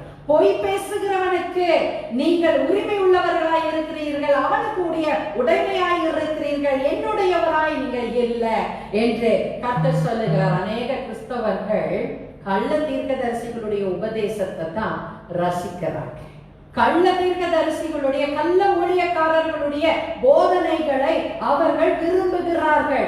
ஆனால் இயேசு கிறிஸ்துவுடைய போதனையையோ அவர்கள் விரும்புவதில்லை. கள்ள உபதேசியார்கள், கள்ள தீர்க்கதரிசிகள், கள்ள ஊழியக்காரர்கள், they cook their own messages. நல்லா கவனிச்சு பாருங்க, அவங்களுடைய செய்திகளில வசனமே இருக்காது. வசனம் இல்லாம சும்மா ஒரு பேருக்கு ஒரு அண்டர்லைன் பண்ண மாதிரி ஒரு சின்ன ஒரு எழுத்தை போட்டுட்டு மீதி எல்லா they will start cooking their own messages. அவர்கள் சுயமாய் எழுதுகிற, தங்கள் சொந்த வாழ்க்கையில நடந்த, இல்ல மற்றவர்கள் வாழ்க்கையில நடந்த, இன்னும் கேலியாக, கூத்தாக, கிண்டலாக இப்படிப்பட்ட காரியங்களை அவர்கள் பேசிவிட்டு கடந்து போவார்களே ஒழிய அவர்களுடைய பிரசங்கத்தில, அவர்களுடைய போதனைகளில், அவர்களுடைய ஊழியங்களில கர்த்தருடைய வசனத்தின் இடைப்படாது. அல்லேலூயா. ஒரு ஊழியக்காரர் சொன்னாரு, என்னை பார்த்து கிண்டலாய் சொன்னாரு, நளினி சிஸ்டர் பிரசங்கிச்சா 1000 வசனங்களை கோட் பண்ணி அதை சொல்லிக்கிட்டே இருப்பாங்கன்னு அவர் என்னை நக்கல் தான் பண்ணாரு. அவர் ஆக்சுவலா எனக்கு கிண்டல் தான் பண்ணாரு. அவர் சொன்னாரு, line by line Nalini sister அப்படியே 100கணக்கான வசனங்களை வச்சு அதான் அவங்க பேசுவாங்க என்று கிண்டல் பண்ணாரு. இன்னொரு ஊழியக்காரர் சொன்னாரு, சிஸ்டர் நளினி வில்சன் ஒரு எச்சரிப்பின் சத்தமாய் இருக்கிறாங்க, அவங்க பேசினாவே ஐயோ ஒரு எச்சரிப்பு அவர்கள் மூலமா ஒரு காஷன் வெளியே வந்துகிட்டு இருக்கிறது, அவர்கள் பிராக்டிகலா பேசிக்கொண்டு இருக்கிறார்கள் என்று சொன்னார்கள். பிரியமானவர்களே, நாம் நம்மளுடைய சொந்தத்தை பேசுகிறதற்காக ஊழியம் செய்ய வரவில்லை, நம்முடைய சொந்த கதைகளை சொல்லுகிறதற்காக ஊழியத்திற்கு வரவில்லை, தேவனுடைய வார்த்தையை பிரசங்கிக்கிறதற்காக வந்திருக்கிறோம், தேவனுடைய பணியை செய்கிறதற்காக வந்திருக்கிறோம். தேவ வசனத்திலிருந்து தான் நம்ம கோட் பண்ண முடியும். தேவ வசனத்துக்காக தானே நம்ம வந்திருக்கிறோம். தேவ வசனத்தை தானே மற்றவர்களுக்கு சொல்லுகிறதற்காக தேவன் நம்மை பிராண்ட் அம்பாஸ்டரா அனுப்பி இருக்கிறாரு. தேவன் நம்மை சுவிசேஷகராக, சுவிசேஷகியாக, போதகராக நம்மை அனுப்பி இருக்கிறாரு. ஆனா தேவனுடைய வசனத்தை நம்ம கவனிக்க மாட்டோம். அப்படி தேவ வசனத்தை போதனையாய் வைத்து பேசுகிறவர்களுக்கு இக்காலத்துல இருக்கிற விசுவாசிகள் டைம் கொடுக்க மாட்டாங்க. ஏன் தெரியுமா? அவர்கள் தேவனால் உண்டானவர்கள் அல்ல. அவர்கள் தேவனால் உண்டாகாதபடியினால, தேவனால் உண்டாகாத மனுஷன் பேசுகிற வார்த்தைகளை அவர்கள் ரொம்ப என்ஜாய் பண்ணுகிறாங்க. பிரியமானவர்களே, நாம் சற்று ஒன்று யோசிக்க வேண்டும். நாம் தேவனோடு இருக்கிறோமா? தேவனால் உண்டானவர்களா இருக்கிறோமா? Do we belong to Christ என்று சொல்லி நாம் பார்க்க வேண்டும். அல்லது நாம் தேவனோடு இருக்கிறோமா அல்லது பிசாசோடு இருக்கிறோமா? இந்த பிசாசு எப்படிப்பட்டவன்? அவன் பொய்க்கு பிதாவாய் இருக்கிறான். அவன் ஆதியிலிருந்து கொலைபாதகனாய் இருக்கிறான். அவன் வாயிலிருந்து சத்தியம் வருவது கிடையாது. அவன் எப்பொழுதும் பொய்யனும் கொலைபாதகனுமாய், பொய் பேசுகிறவனுமாய் அவன் இருக்கிறான். அவன் பொய்க்கு பிதாவாய் இருக்கிறான். ஆதி முதல்ல இருந்து அவனுடைய ப்ராப்ளமே அதுதான். ஆனா நம்ம யாருடையவர்கள்? Whom do we belong? தேவனுக்கு நம்ம சார்ந்து இருக்கிறோமா? பிசாசுக்கு சார்ந்து இருக்கிறோமா? தேவனுக்கு சார்ந்து இருப்போமே ஆனால் ரொம்ப சிம்பிளுங்க. வேதத்தை நம்ம வாசிக்கணும். இந்த வேத வசன அறிவு நமக்கு இல்லாதனால யார் எந்த உடான்ஸ் விட்டாலோ அதை நம்ம நம்பி விடுகிறோம். இந்த வேத வசனத்தை நம்ம தியானிக்காதனால இதுக்குள்ள இருக்கிற சரக்கு, இதுக்குள்ள இருக்கிற சமாச்சாரம் நமக்கு தெரியாம இருக்கிறதுனால எந்த ஒரு ஊழியக்காரன் எப்படி வந்து சொன்னாலும், எப்படி பிளேட்டை மாத்தி போட்டாலும் அது நமக்கு புரியவே மாட்டேங்குது. அதனால அவன் என்ன சொல்லுகிறானோ அதை நம்ம அறிந்து கொள்ளுகிறோம், அதை நம்ம ஏற்றுக்கொள்ளுகிறோம். ஏன்னா நமக்கு வேத வசனம் தெரியல. Because we do not know the word of God. கர்த்தருடைய வேதத்தை நாம் அறிய மாட்டோம். கர்த்தருடைய வேதத்தை வாசிக்க மாட்டோம். கர்த்தருடைய வசனம் நமக்குள்ள இல்ல. நம்ம வசனத்தை அறியாதனால சர்ச்சில் பாத்தீங்கன்னா பாதிரிமார் எது சொன்னாலும் நம்பிடுவாங்க, ஃபாதர் எது சொன்னாலும் நம்பிடுவாங்க, பிரதர் எது சொன்னாலும் நம்பிடுவாங்க, ரெவரண்ட் எது சொன்னாலும் நம்பிடுவாங்க, சுவிசேஷகன் எது சொன்னாலும் நம்பிடுவாங்க, ஊழியக்காரர்கள் எது சொன்னாலும் நம்பிடுவாங்க, வர்ஷிப் லீடர்ஸ் அவங்க என்னத்தை சொன்னாலும் விசுவாசிகள் அப்படியே கண்மூடித்தனமாய் அவர்களை நம்பி விடுகிறார்கள். ஏன்னா அவர்கள் தங்களுடைய சொந்த இருதயத்திலிருந்து அப்படியே ஜிமிக்ஸ் பண்ணி, அழகான வார்த்தை, ஜிமிக்ஸ் பண்ணி அவர்கள் தங்களுடைய தேவ வார்த்தையை, தேவனுடைய வசனத்தை தேவ ஒத்தாசையோடு அவர்கள் போதிக்காம எல்லா ஜிமிக்ஸும் பண்ணி அவர்களுடைய ஊழியங்களில பயங்கரமான ஒரு கலர்ஃபுல்லான அட்ராக்ஷன்ஸை உண்டு பண்ணுகிறதுனால அவர்கள் வார்த்தைகளில கலப்படத்தோடு கூட பொய்களை கலந்து அவர்கள் சமாச்சாரத்தை பிறருக்கு கொடுக்கும் பொழுது இந்த விசுவாசிகள், பாவப்பட்ட இந்த விசுவாசிகள் அதை அப்படியே அக்செப்ட் பண்ணிடுறாங்க, அதை அப்படியே ஏற்றுக்கொள்ளுகிறாங்க, அதை அப்படியே அவர்கள் அக்ரி பண்ணிக்கிறாங்க. ஏன்னா வசனம் தெரியல. விசுவாசிகளுக்கு வசனம் தெரியல. விசுவாசிகள், ஊழியக்காரர்களுக்கே வசனம் தெரியலங்க. ஊழியக்காரர்களுக்கு உள்ளுக்குள்ள தேவன் எதை குறிப்பிடுகிறார், எதை சொல்லிக் கொடுக்கிறார், எதை கற்றுக் கொடுக்கிறார், ஆவியானவர் சமூகத்துல உட்கார்ந்து தேவன் எனக்கு என்னத்தை கொடுக்கிறார், எதை பேசுகிறார் என்று யோசிக்காமல் போகிறதுனால ஏதோ ஒண்ணு அப்படியே லெஃப்ட்ல இருந்து ரைட், ரைட்ல இருந்து லெஃப்ட் அப்படியே ஒரு கதையை விட்டுட்டு போனா எல்லாரும் நம்பி விடுகிறார்கள் என்று நானோ ஒரு ஊழியக்காரி ஆயிட்டேன், நானோ ஒரு ஊழியக்காரன் ஆயிட்டேன் என்று சொல்லி அவர்கள் மைக்க பிடிச்சிட்டு எல்லாரும் உண்டதாக வந்து போதனைகளை செய்கிறார்கள். ஆனால் வேதத்தின் அடிப்படையில் செய்யாம தங்களுடைய இருதயத்தை அவர்கள் ஊற்றுகிறதை பார்க்க முடிகிறது. இதை கண்ட ஏசாயா தீர்க்கதரிசி 8வது அதிகாரத்துல பாருங்க. ஏசாயா 8ஆம் அதிகாரம் 20வது வசனத்தை திருப்பிக் கொள்ளுங்க. ஏசாயா 8ஆம் அதிகாரம் 20வது வசனத்தை திருப்பிக் கொள்ளுங்க. அதுல அவர் சொல்லுகிறாரு,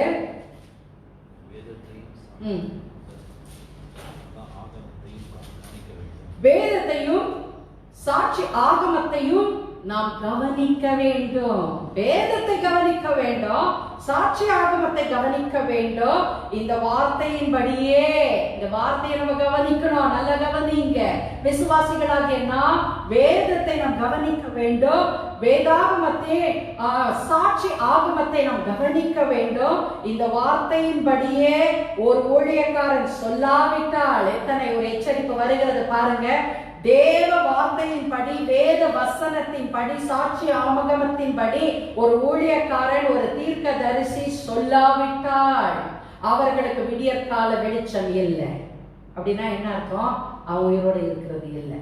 இன்னைக்கு படுத்த நாளை காலையில் எழும்புறது கிடையாது. அவனுக்கு விடியற் காலத்து வெளிச்சம் இல்ல. அவனுடைய வாழ்க்கையில செழிப்பு இல்ல, அவனுடைய வாழ்க்கையில ஒரு ஆசீர்வாதம் இல்லை என்பதை தீர்க்கதரிசி திட்டமும் தெளிவுமாய் பேசுகிறதை பார்க்க முடிகிறது. அப்படிப்பட்ட தீர்க்கதரிசிகள், பொய்யுரைக்கிற தீர்க்கதரிசிகள், தங்கள் இருதயத்திலிருந்து வெளிப்படுத்துகிற தீர்க்கதரிசிகளுக்கு விடியற்காலம் இல்லை என்று சொல்லி பார்க்கின்றோம். யோவான் தன்னுடைய முதலாவது நிருபத்தில 4வது அதிகாரத்தில 1வது வசனத்தில் அவர் சொல்லுகிறாரு, நீங்கள் எல்லா ஆவிகளையும் நீங்க நம்பிடாதீங்க. விசுவாசிகள் எல்லாத்தையும் நம்பிடுறாங்க, எல்லா ஆவிகளையும் நம்பிடுறாங்க. சிலர் போன் பண்ணுறாங்க, போன் பண்ணிட்டு டிவியை பார்த்துட்டு நிகழ்ச்சியை பார்த்துட்டு போன் பேசுவாங்க. போன் பேசிட்டு அவங்க சொல்லுவாங்க, விசுவாசிகள் அப்ப நினைச்சா பாவமா இருக்கும். போன் பேசிட்டு சொல்லுவாங்க, சிஸ்டர் எனக்கு இந்த பிரச்சனை சிஸ்டர், நீங்க எனக்காக ஜெபிங்கன்னுவாங்க. ஜெபிக்க சொல்லுவாங்க. நானும் அமைதியா ஒரு இடத்துல உட்காந்துட்டு அவர்களுக்காக நானு தொலைபேசியில ஜெபிப்பேன். ஜெபிச்ச உடனே பின்னாடி இருந்து அங்கிருந்து கேட்பாங்க, சிஸ்டர் உங்க கண்ணுக்கு ஏதாவது தெரிஞ்சிச்சா சிஸ்டர்? உங்க கண்ணுக்கு ஏதாவது தெரிஞ்சிச்சா சிஸ்டர்? ஒரு நாய் ஓடி வர மாதிரி தெரிஞ்சிச்சா சிஸ்டர்? இல்ல கழுதை பின்னிட்டு ஓடுன மாதிரி தெரிஞ்சிச்சா சிஸ்டர்? இல்லம்மா ஒண்ணுமே தெரியல, நீங்க ஜெபிக்க சொன்னீங்க, நான் ஜெபிக்க இருக்கேன். இல்ல சிஸ்டர், அந்த ஊழியக்காரங்க சொன்னாங்க, கண்ணை மூடின உடனே அவங்களுக்கு இப்படி தெரிஞ்சிச்சு. பிரியமானவர்களே, சொந்தத்துல பேசுகிறவர்கள் ஊழியக்காரர்கள் கிடையாது. சொந்தத்துல பேசுகிறவர்கள் ஊழியக்காரர்கள் கிடையாது. விசுவாசிகள் எல்லாரையும் நம்பி விடக்கூடாது. கர்த்தர் யோவான் புஸ்தகத்துல 4வது அதிகாரத்துல அவன் சொல்லுகிறான், நீங்கள் எல்லா ஆவிகளையும் நீங்கள் நம்பாம அந்த ஆவிகள் தேவனால் உண்டானவைகளா என்று நீங்கள் சோதித்தறீங்க. அப்ப விசுவாசிகள் you have to test, நீங்கள் சோதிக்க வேண்டும். இந்த ஊழியக்காரன் உண்மையான தேவ மனுஷனா சோதித்தறீங்க. சோதித்தறிந்தாதான் உங்களுக்கு தெரியும். சோதிக்காம சும்மா யாரு வேணாலும் கிளர்ஜியா மாறிட முடியாது, போதகரா மாறிட முடியாது, சுவிசேஷகராய் மாறிட முடியாது, ஊழியக்காரனாய் மாறிட முடியாது, அப்போஸ்தலனாய் மாறிட முடியாது. பேருக்கு முன்பதாக அப்போஸ்தலனை போட்டுட்டா அவர்கள் அப்போஸ்தலர்களாய் மாறிவிட முடியாது. பேருக்கு முன்பதாக தீர்க்கதரிசின்னு போட்டுட்டா அவர்கள் தீர்க்கதரிசியாய் ஆக முடியாது. ஹல்லேலூயா, ஹல்லேலூயா. ஒரு ஐயா வந்து சொன்னாங்க, அம்மா நான் என்னுடைய பையனுக்காக நான் பொண்ணு பார்த்து தேடிக்கொண்டு இருந்தேன். ஒரு ஊழியக்காரர் இடத்துல நான் போய் கேட்டேன், ஐயா ஊழியக்காரரே அப்படி அவரை நானு இதை ஜெபிக்கிறதுக்காக நான் போனேன். அந்த ஊழியக்காரர் கிட்டத்தட்ட 1 மணி நேரம் எனக்காக ஜெபித்தாங்க. ஜெபிக்க ஆரம்பித்ததிலிருந்து அவங்க என் மகனுக்கு ஏற்ற ஒரு மகனை குறித்து அவர் கர்த்தர் சொல்லுகிறார், கர்த்தர் உரைக்கிறார் என்று சொன்னாங்க. ஆனா அவங்க சொல்லும் பொழுது ஒரு இடத்துல அவங்க தூத்துக்குடியில இருந்து உனக்கு பெண்ணு வரும் என்று சொன்னாங்க. திரும்பி கொஞ்ச நேரத்துல ஜெபித்துக் கொண்டே இருக்கும் பொழுது சொல்லுறாங்க, பாளையங்கோட்டையில இருந்து இன்னாருடைய இந்த தெருவுல இருந்து உனக்கு பெண்ணு வரும்னு சொன்னாங்க. இன்னும் கொஞ்சம் அப்படியே ஜெபித்துக் கொண்டே இருக்கும் பொழுது நாகர்கோயில்ல இருந்து உன்னுடைய மகனுக்கு பெண்ணு வரும் என்று சொன்னாங்க. கடைசியில என் பையனுக்கு திருமணம் ஆனது, திருமணம் முடிந்தது. ஆனா பெண்ணு எங்க இருந்து வந்தது தெரியுமாமா? ஆந்திராவில இருந்து வந்தது. பிரியமானவர்களே, தீர்க்க தரிசனம் கள்ள தீர்க்க தரிசனமாய் வெளிப்படுகிறது, கள்ள போதனைகளாய் இருக்கிறது. மனதுல எது வந்தாலும் அது வார்த்தை என்று வெளிப்படுகிற அவசியம் இல்லை. கர்த்தர் என்ன உரைக்கிறாரோ அதை மனிதனிடத்துல தீர்க்க தரிசனமாய் சொல்ல வேண்டும். தன் இருதயத்தில் உள்ளதை வெளிப்படுத்துகிற ஒரு மனுஷன், ஒரு ஊழியக்காரனுக்கு சமானமான மனுஷன் கிடையாது. தேவன் எச்சரித்து சொல்லுகிற குள்ள நரிகளுக்கு அவர்கள் ஒப்பாய் இருக்கிறார்கள். அப்போ விசுவாசிகள் நாம் சோதிக்க வேண்டியது அவசியமா இருக்கிறது. இந்த ஊழியக்காரருக்குள்ள தேவ ஆவி இருக்குதா? அதை நீங்கள் சோதிக்க வேண்டும். யோசேப்புக்குள்ள தேவ ஆவி இருந்தது என்று ஒரு புறஜாதியான ஒரு மனுஷன், ஒரு ராஜா அறிந்து கொண்டாருங்க. தானியேலுக்குள்ள தேவ ஆவி இருந்தது என்று அவருக்குள்ள விசேஷமான ஆவியான தேவன் இருக்கிறார் என்பதை ஒரு புறஜாதியான ஒரு ராஜா ராஜா, ஆளுகையில இருக்கிறவர் ராஜா அறிந்து கொண்டாருங்க. நீங்களும் நானும் தேவனுடைய விசுவாசிகள், தேவனை விசுவாசிக்கிறவர்கள், தேவனை நம்பி இருக்கிறவர்கள். அப்ப நமக்கு முன்பதாக ஒரு ஊழியக்காரனோ ஒரு ஊழியக்காரியோ வந்து ஊழியங்களை செய்யும் பொழுது அந்த ஊழியக்காரனுக்குள்ள தேவ ஆவி இருக்குதா? நீங்க டெஸ்ட் பண்ணணும். நீங்க சோதித்து அறிந்து கொள்ளுங்க. அறிந்து கொண்ட பிறகு அந்த ஊழியக்காரருக்கு அத்தனை கனத்தையும் கொடுங்க. அந்த தேவ ஆவியினால நிரப்பப்பட்ட அந்த ஊழியக்காரனை நீங்கள் அறிந்து கனப்படுத்துங்கள். ஆனால் கள்ள தீர்க்கதரிசி என்பதை நிச்சயமாய் சொல்ல முடியும். வசனம் சொல்லுகிறது பாருங்க. இரண்டாவது வசனம் 1 யோவான் 4ஆம் அதிகாரம் 2வது வசனத்துல பார்த்தீங்கன்னா, மாம்சத்தில் வந்த இயேசு கிறிஸ்துவை அறிக்கை பண்ணாத எந்த ஆவியும் தேவனால் உண்டானது அல்ல. இதுதான் நீங்க செய்ய வேண்டிய டெஸ்டிங். இதைதான் நீங்க செய்யணும். எப்படி தேவனோட ஒரு ஊழியக்காரன் ஜெபிக்கிறாரா? ஒரு ஊழியக்காரர் உங்க வீட்டுல வந்து ஜெபித்துக்கிட்டு இருக்கிறாரா? இல்ல ஒரு சபையில ஒரு ஊழியக்காரர் பிரசங்கித்துக் கொண்டு இருக்கிறாரா? அவர் உண்மையாக தேவ மனுஷனா, தேவ ஆவியினால நிரப்பப்பட்டவரா என்பதை நீங்களும் ஜெபிக்க வேண்டும். நீங்களும் சோதித்தறிய வேண்டும். தேவனுடைய ஆவி இவருக்குள்ள இருந்து வெளிப்படுமே ஆனால் இயேசு கிறிஸ்துவை அறிக்கை செய்கிறோம். அந்த ஆவி தேவனுடைய இயேசு கிறிஸ்துவை அறிக்கை பண்ணும். இயேசு கிறிஸ்துடைய நாமத்தை அறிக்கை பண்ணாத எந்த ஆவியோ வரப்போகிறது என்று சொன்ன, கடைசி காலத்துல வரும் என்று சொன்ன அந்தி கிறிஸ்துவின் ஆவியாகவே இருக்கிறது. So we should be very careful. நாம் ஜாக்கிரதையாய் இருக்க வேண்டும். நரிகளா, அவர்கள் கள்ள தீர்க்கதரிசிகளா என்று நாம் மிகவும் கவனமாய் இருக்க வேண்டும். அவர்கள் தேவனிடத்திலிருந்து வார்த்தைகளை கொண்டு வந்து பேசுகிறார்களா, அல்லது தங்கள் சொந்த மாம்சத்திலிருந்து வெளிப்படுகிற வார்த்தைகளை தங்கள் இருதயத்திலிருந்து அவர்கள் பேசுகிறார்களா என்று சொல்லி பார்க்க வேண்டியது பிரியமானவர்களே. அநேக காலங்களுக்கு முன்பதாக நான் ஒரு கிட்டத்தட்ட வாலிப வயதுல இருக்கும் பொழுது என் தகப்பனாருடைய ஆலயத்திற்கு ஒரு ஊழியக்காரர் வந்திருந்தார். இளம் வயது உள்ள ஒரு ஊழியக்காரர் தான். அவர் வந்து இருக்கிறாரு. அவர் வந்து மேடையில வந்து நின்று பலிபீடத்திற்கு முன்பதாக வந்து நின்ற நேரத்திலிருந்தே அழுது அழுது ஜெபிக்கிறார், பேசுகிறாரு, அழுது அழுது பிரசங்கிக்கிறார், தன் சொந்த கதைகளை சொல்லிக் கொண்டே இருக்கிறார். அந்த கதையை கேட்டுட்டு நானும் அவருக்கு முன்பதாக உட்கார்ந்து இருந்தேன். அங்க அந்த சபையில் அங்கத்தினராய் உட்கார்ந்து இருந்தேன். அவரை கேட்க கேட்க அவருடைய பரிதாபமான சூழ்நிலையை அவர் மக்களுக்கு வெளிப்படுத்துகிறார். பிரசங்கத்துல பார்த்தீங்கன்னா 90% of the பிரசங்கம் அவருடைய பரிதாபம், அவருடைய ஏழ்மைத்தனம், அவருடைய இல்லாமையின் காரியங்களை அவர் ஜனங்களோடு பேசி கண்ணீரை ஊற்றி ஊற்றி அவர் பிரசங்கிக்கிறார். முன்பதாக உட்கார்ந்து இருந்த எனக்கு கூட அவருடைய பிரசங்கத்தை கேட்டு நானும் டிஷ்யூ பேப்பரை எடுத்து அப்படி கண்ணு யாருக்கு தெரியாத போல தொடச்சு கொண்டேன். ஆனா முடிந்தது. எங்கள் தகப்பனார் வீட்டுக்கு போயிட்டாங்க, கடந்து வீட்டுக்கு போயாச்சு, எங்க அம்மா வீட்டுக்கு போயாச்சு, எல்லாரும் போயாச்சு. ஆனா அந்த ஊழியக்காரர் அந்த சபையில பின்னாடி போய் உக்காந்துட்டு அவரை சுத்தி பொம்பளைங்களா வந்து உட்காந்துக்கிட்டாங்க.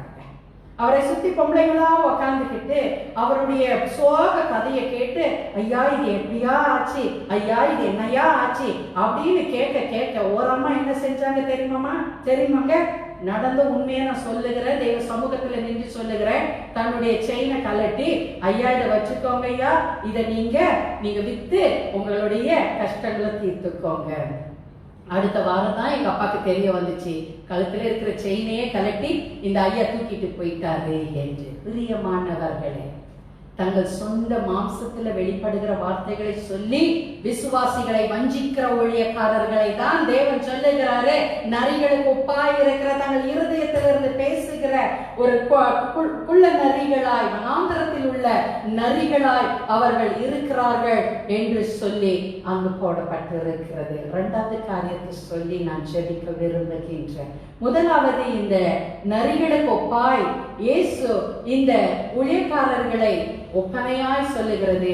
எதற்கு என்றால் அவர்கள் இருதயத்திலிருந்து பேசுகிறதின் நிமித்தமாக. ஹல்லேலூயா. ஒரு பாடலை பாடுவோம். விழித்திரு, விழித்திரு, காத்திரு, தேவ வருகைக்காய் காத்திரு, கள்ள சாத்தான் வருவான்.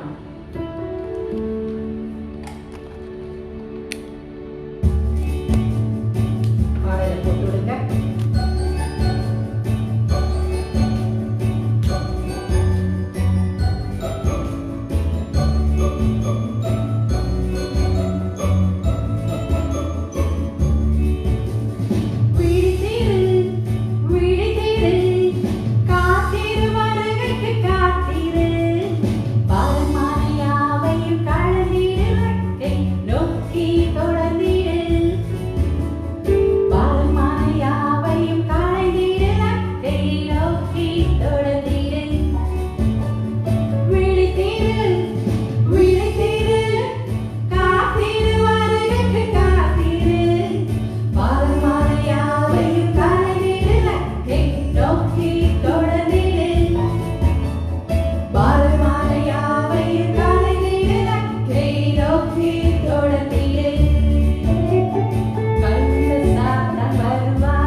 முன்பதாக ஒரு இலக்கு வைக்கப்பட்டிருக்கிறது. There is a goal, there is a destination. ஒரு இடம் நமக்கென்று ஆயத்தமாக்கப்பட்டு இருக்கின்றது. அதை மாத்திரம் முன்னாக வைத்து இப்படி வருகிற குள்ள நரிகள், கள்ள நரிகள், கள்ள தீர்க்கதரிசிகள், கள்ள ஊழியக்காரர்கள், இவர்கள் எல்லாவற்றையும் அந்தி கிறிஸ்துவின் ஏஜென்ட்ஸ் எல்லாவற்றையும் உதறி தள்ளிவிட்டு முன்பதாக வைத்திருக்கிற இயேசுவை வைத்திருக்கிற இலக்கை நோக்கி நாம் பின்தொடருவோம்.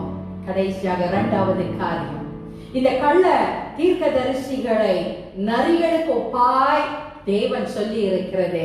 அவர்கள் இருதயத்திலிருந்து உள்ள காரியங்களை அவர்கள் பேசுகிறதினால் அவர்களை நாம் எப்படி அறிந்து கொள்ளணும், அடையாளம் கண்டு கொள்ளணும்? நமக்கு முதல்ல வேத வசனம் தெரியணும். தெரியலன்னா நமக்கு என்ன நடக்கிறது என்று தெரியாது. வேதம் கற்றுக் கொடுக்குதுங்க, வேதம் சொல்லி கொடுக்கிறது. எனக்கு ஒத்த விக்கிரகத்தை ஆகியோ எனக்கு ஒத்த சொரூபத்தை ஆகியோலோ நீ செய்து அதை சேவிக்கவோ அதை நமஸ்கரிக்கவோ வேண்டாம். ஆனா விசுவாசிகளுக்கு வசனமே தெரியாதனால அந்த விசுவாசிகள் என்ன செய்யறாங்க? அவர்களுக்கு முன்பதாக வைக்கப்பட்டு இருக்கிற அந்த சொரூபத்தை வணங்குகிறார்கள். அவர்களுக்கு முன்பதாக வைக்கப்பட்டு இருக்கின்ற அந்த விக்கிரகத்தை இயேசுவை போல வடிவமைத்து, தேவனை போல வடிவமைத்து வைக்கப்பட்டிருக்கிற சொரூபங்களையும் அவர்கள் வணங்குகிறார்கள். ஏன்னா விசுவாசிகளுக்கு வசனம் தெரியல. அப்ப நம்ம வசனத்தை நம்ம அனுதினமும் வாசித்து அதை நம்ம அறிந்து கொள்ளும் பொழுது நமக்கு தெரியும், அடையாளம் கண்டு கொள்ள முடியும். இவர்கள் தவறாய் போதிக்கிறார்கள், இவர்கள் சரியாய் போதிக்கிறார்கள் என்பதை நாம் அறிந்து கொள்ள முடியும். இரண்டாவது, தேவன் குள்ள நரிகளுக்கு ஒப்பனையாக இந்த தீர்க்கதரிசிகளை ஏன் அவர் சொல்லுகிறார் என்றால், அதே எசேக்கியேல் 13ஆம் அதிகாரத்துல 3வது வசனத்தை திருப்பிக் கொள்ளுங்க. அதில் சொல்லுகிறார், தாங்கள் ஒன்றும் தரிசியாதிருந்தோம் தங்களுடைய ஆவியின் ஏவுதலை பின்பற்றுகிற மதிக்கட்ட தீர்க்கதரிசிகளுக்கு ஐயோ என்று போடப்பட்டிருக்கின்றது. மதிக்கட்ட தீர்க்கதரிசிகளுக்கு ஐயோ. They follow their own spirit. அப்ப முதல்ல பார்த்தோம், அவர்களுடைய இருதயத்தில் இருக்கிறவைகளை அவர்கள் சொல்லுகிறார்கள். இப்ப தேவன் சொல்லுகிறாரு, தங்களுடைய ஆவியின் ஏவுதலை அவர்கள் பின்பற்றுகிறார்கள் என்று. ஸ்பிரிட்ல என்னெல்லாம் அவங்க ஃபீல் பண்றாங்க, from their own spirit. தேவனுடைய ஆவியில இருந்து அல்ல பிரியமானவர்களே, அவங்களுடைய ஆவியில என்னதெல்லாம் தோணுகிறதோ, prompting of their own spirit, அவங்களுக்குள்ள தோன்றுகிறதை எல்லாம் அவர்கள் அதை பின்பற்றுகிறார்கள். following their own spirit, prompting their own spirit. ஆங்கில வேதாகமத்தில் அழகாய் சொல்லப்பட்டிருக்கிறது, they are prompting their own spirit and they are following their own spirit என்று போடப்பட்டிருக்கிறது. பல ஆண்டுகளுக்கு முன்பதாக கீழ்கட்டளையில ஒரு அருமையான சகோதரர், அப்பொழுது அவருக்கு 65 வயது இருக்கும். அந்த சகோதரர் தொலைக்காட்சியில என்னுடைய ஊழியங்களை பார்த்து என்னோடு ஒரு நாள் தொடர்பு கொண்டு அவர்களுடைய வாழ்க்கையில தங்களுடைய மகள் ஷோபா என்கின்ற அந்த மகளுக்கு பிரெக்னென்டான அந்த காலம், பேர்கால நேரம். அப்போ டாக்டர்கள் சொல்லிட்டாங்க, அந்த அம்மா சுகர் ரொம்ப ஹையா 500 தாண்டி இருக்குது. ஆனா கத்தி பட முடியாது, சிசேரியன் பண்ணி ஆபரேட் பண்ணி எடுத்து தான் ஆகணும். ஒண்ணு தாயுடைய உயிருக்கு ஆபத்து, இல்லைன்னா குழந்தையுடைய உயிருக்கு ஆபத்துன்ற சூழ்நிலையில அந்த ஐயா ஸ்டான்லின்ற அந்த ஐயா பேரு ஸ்டான்லி, அவர்கள் என்னோட போன்ல தொடர்பு கொண்டார்கள். அப்போ நான் அந்த ஐயாவுக்காக ஜெபித்தேன். கத்தி சரீரத்துல படாதபடி கர்த்தர் ஒரு அற்புதத்தை செய்வார் என்று அன்றைக்கு தேவன் உரைத்தாரு. அதை அந்த ஐயா விசுவாசித்தாங்க. கர்த்தர் அப்படியாகவே அடுத்த நாள் அதிகாலையில 6:40க்கெல்லாம் அந்த குழந்தை பேர்காலம் சுகப்பிரசவத்துல குழந்தைய பெற்று தாயும் சேயும் நலமாய் இருக்கிறார்கள் என்று அந்த ஐயா அடுத்த நாள் போன் பண்ணி கர்த்தருக்கு மகிமையை செலுத்தினார்கள். அப்படியே அந்த ஐயாவோட எனக்கு தொடர்பு உண்டானது. அவங்க வீட்டுல எந்த ஒரு பிரச்சனையா இருந்தாலும் எனக்கு போன் பண்ணி அந்த ஐயா பேசுவார்கள். அப்போ ஒரு முறை அவர்கள் சொன்னாங்க, என் வீடு முழுவதிலும் என் அறைக்குள்ள நான் போன உடனே அங்கங்கே 2 ஜோடி கண்கள், அதாவது ஒரு ஜோடி கண்கள் 2 கண்களா எனக்கு சுவர்ல தெரிகிறது அம்மா என்று சொன்னார்கள். ஒவ்வொரு இடத்துல கண்ணை மூடி அப்படி கண்ணை திறந்தா சுவர்ல பார்த்தா ரத்தமாய் இருக்குமா, ரத்த கரைகளாய் அந்த சுவர்களில இருக்குமா. 2 கண்ணு அவரை உற்று, அப்படியே அந்த கண்ணு வெளியே தள்ளிக்கிட்டு இருந்தா எப்படி இருக்கு, அப்படியே கோழி உருண்ட கண்ணு வெளியே தள்ளிட்டு இருந்தா அப்படி உத்து அவரை பார்த்து முறைப்பதை போல அவருடைய அறைக்குள்ள இருக்கிறதை பார்க்கிறதை அவர் அறிந்து அவர் சொன்னார்களாம். அப்போ அநேக ஊழியக்காரர்கள் இடத்துல அவர்கள் தொலைபேசியில நிச்சயமாய் பேசி இருந்திருக்க கூடும், ஜெபித்து இருந்திருக்க கூடும். என்னோடும் கூட அவர்கள் பேசினதை நான் நன்கு அறிவேன். அப்பொழுது சில காலங்கள் கழிந்து போனது. அந்த ஐயா அவர்களுடைய மரண படுக்கையில இருக்கிறார்கள். அங்க சோழிங்கநல்லூர்ல ஒரு பிரைவேட் ஆஸ்பத்திரியில அவர்களை அனுமதித்திருந்தாங்க. அவரை பார்க்கும்படியாக எனக்கு தொலைபேசியில் அவங்க மகள் என்னோட பேசினாங்க. நான் போன பொழுதுதான் அந்த தாயா அந்த சகோதரனுடைய மனைவியானவர்கள் எனக்கு ஒரு சம்பவத்தை சொன்னது எனக்கு நினைவில் இருக்கிறது. அந்த ஐயாவுக்காக நான் ஜெபித்து விட்டு வெளியே வந்து நின்று பேசிக் கொண்டிருந்த பொழுது அவர்களுடைய மனைவி சொன்ன ஒரு காரியம் என்னை நிஜமாகவே குலுக்கியது. பிரியமானவர்களே, ஒரு ஜீவன் எவ்வளவு முக்கியம் என்பதை நாம் அறிந்து கொள்ள வேண்டும். அந்த அம்மா சொன்னாங்க, அம்மா ஒரு பல ஊழியக்காரர்கள் இடத்துல நாங்கள் தொடர்பு கொண்டோம், பேசினோம். அதுல ஒரு தீர்க்கதரிசினி ஆகிய ஒரு சகோதரி அவர்கள் நான் உங்கள் வீட்டிற்கு வந்து நான் சகோதரருக்காக ஜெபிக்கிறேன் என்று சொன்னாங்க. நாங்களும் மிகவும் ஆசையோடு அந்த சகோதரிய தீர்க்கதரிசினி ஆனவர்களாச்சு அவர்களை நாங்கள் வீட்டிற்கு நாங்கள் அழைத்தோம். அவங்க உடனே கார் எனக்கு அனுப்பி நீங்கள் என்னை கூப்பிட்டுக் கொள்ள வேண்டும் என்று சொன்னாங்க. நாங்கள் காரை ஒரு கேப்ஸை நாங்கள் டிராவல் கேப்ஸை நாங்கள் ஹயர் பண்ணோம். அதற்கு நாங்கள் இத்தனை 1000 ரூபாய்கள் நாங்கள் செலவு பண்ணோம். அந்த சகோதரி எங்களுடைய அறைக்குள்ள வந்தாங்க, வீட்டுக்குள்ள வந்தாங்க. வீட்டு உள்ள அறையில இருக்கிற என்னுடைய கணவரை போய் பார்த்தாங்க.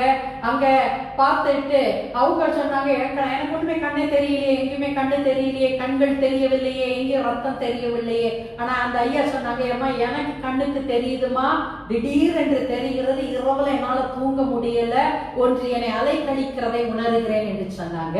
அந்த ஐயாவை கை தாங்களா எல்லாரையும் பிடித்துட்டு வந்து ஹால்ல வந்து உட்கார வைத்தார்கள். அங்கு ஒரு ஜெபத்தை நான் நேரெடுக்கிறேன் என்று சொன்னாங்க.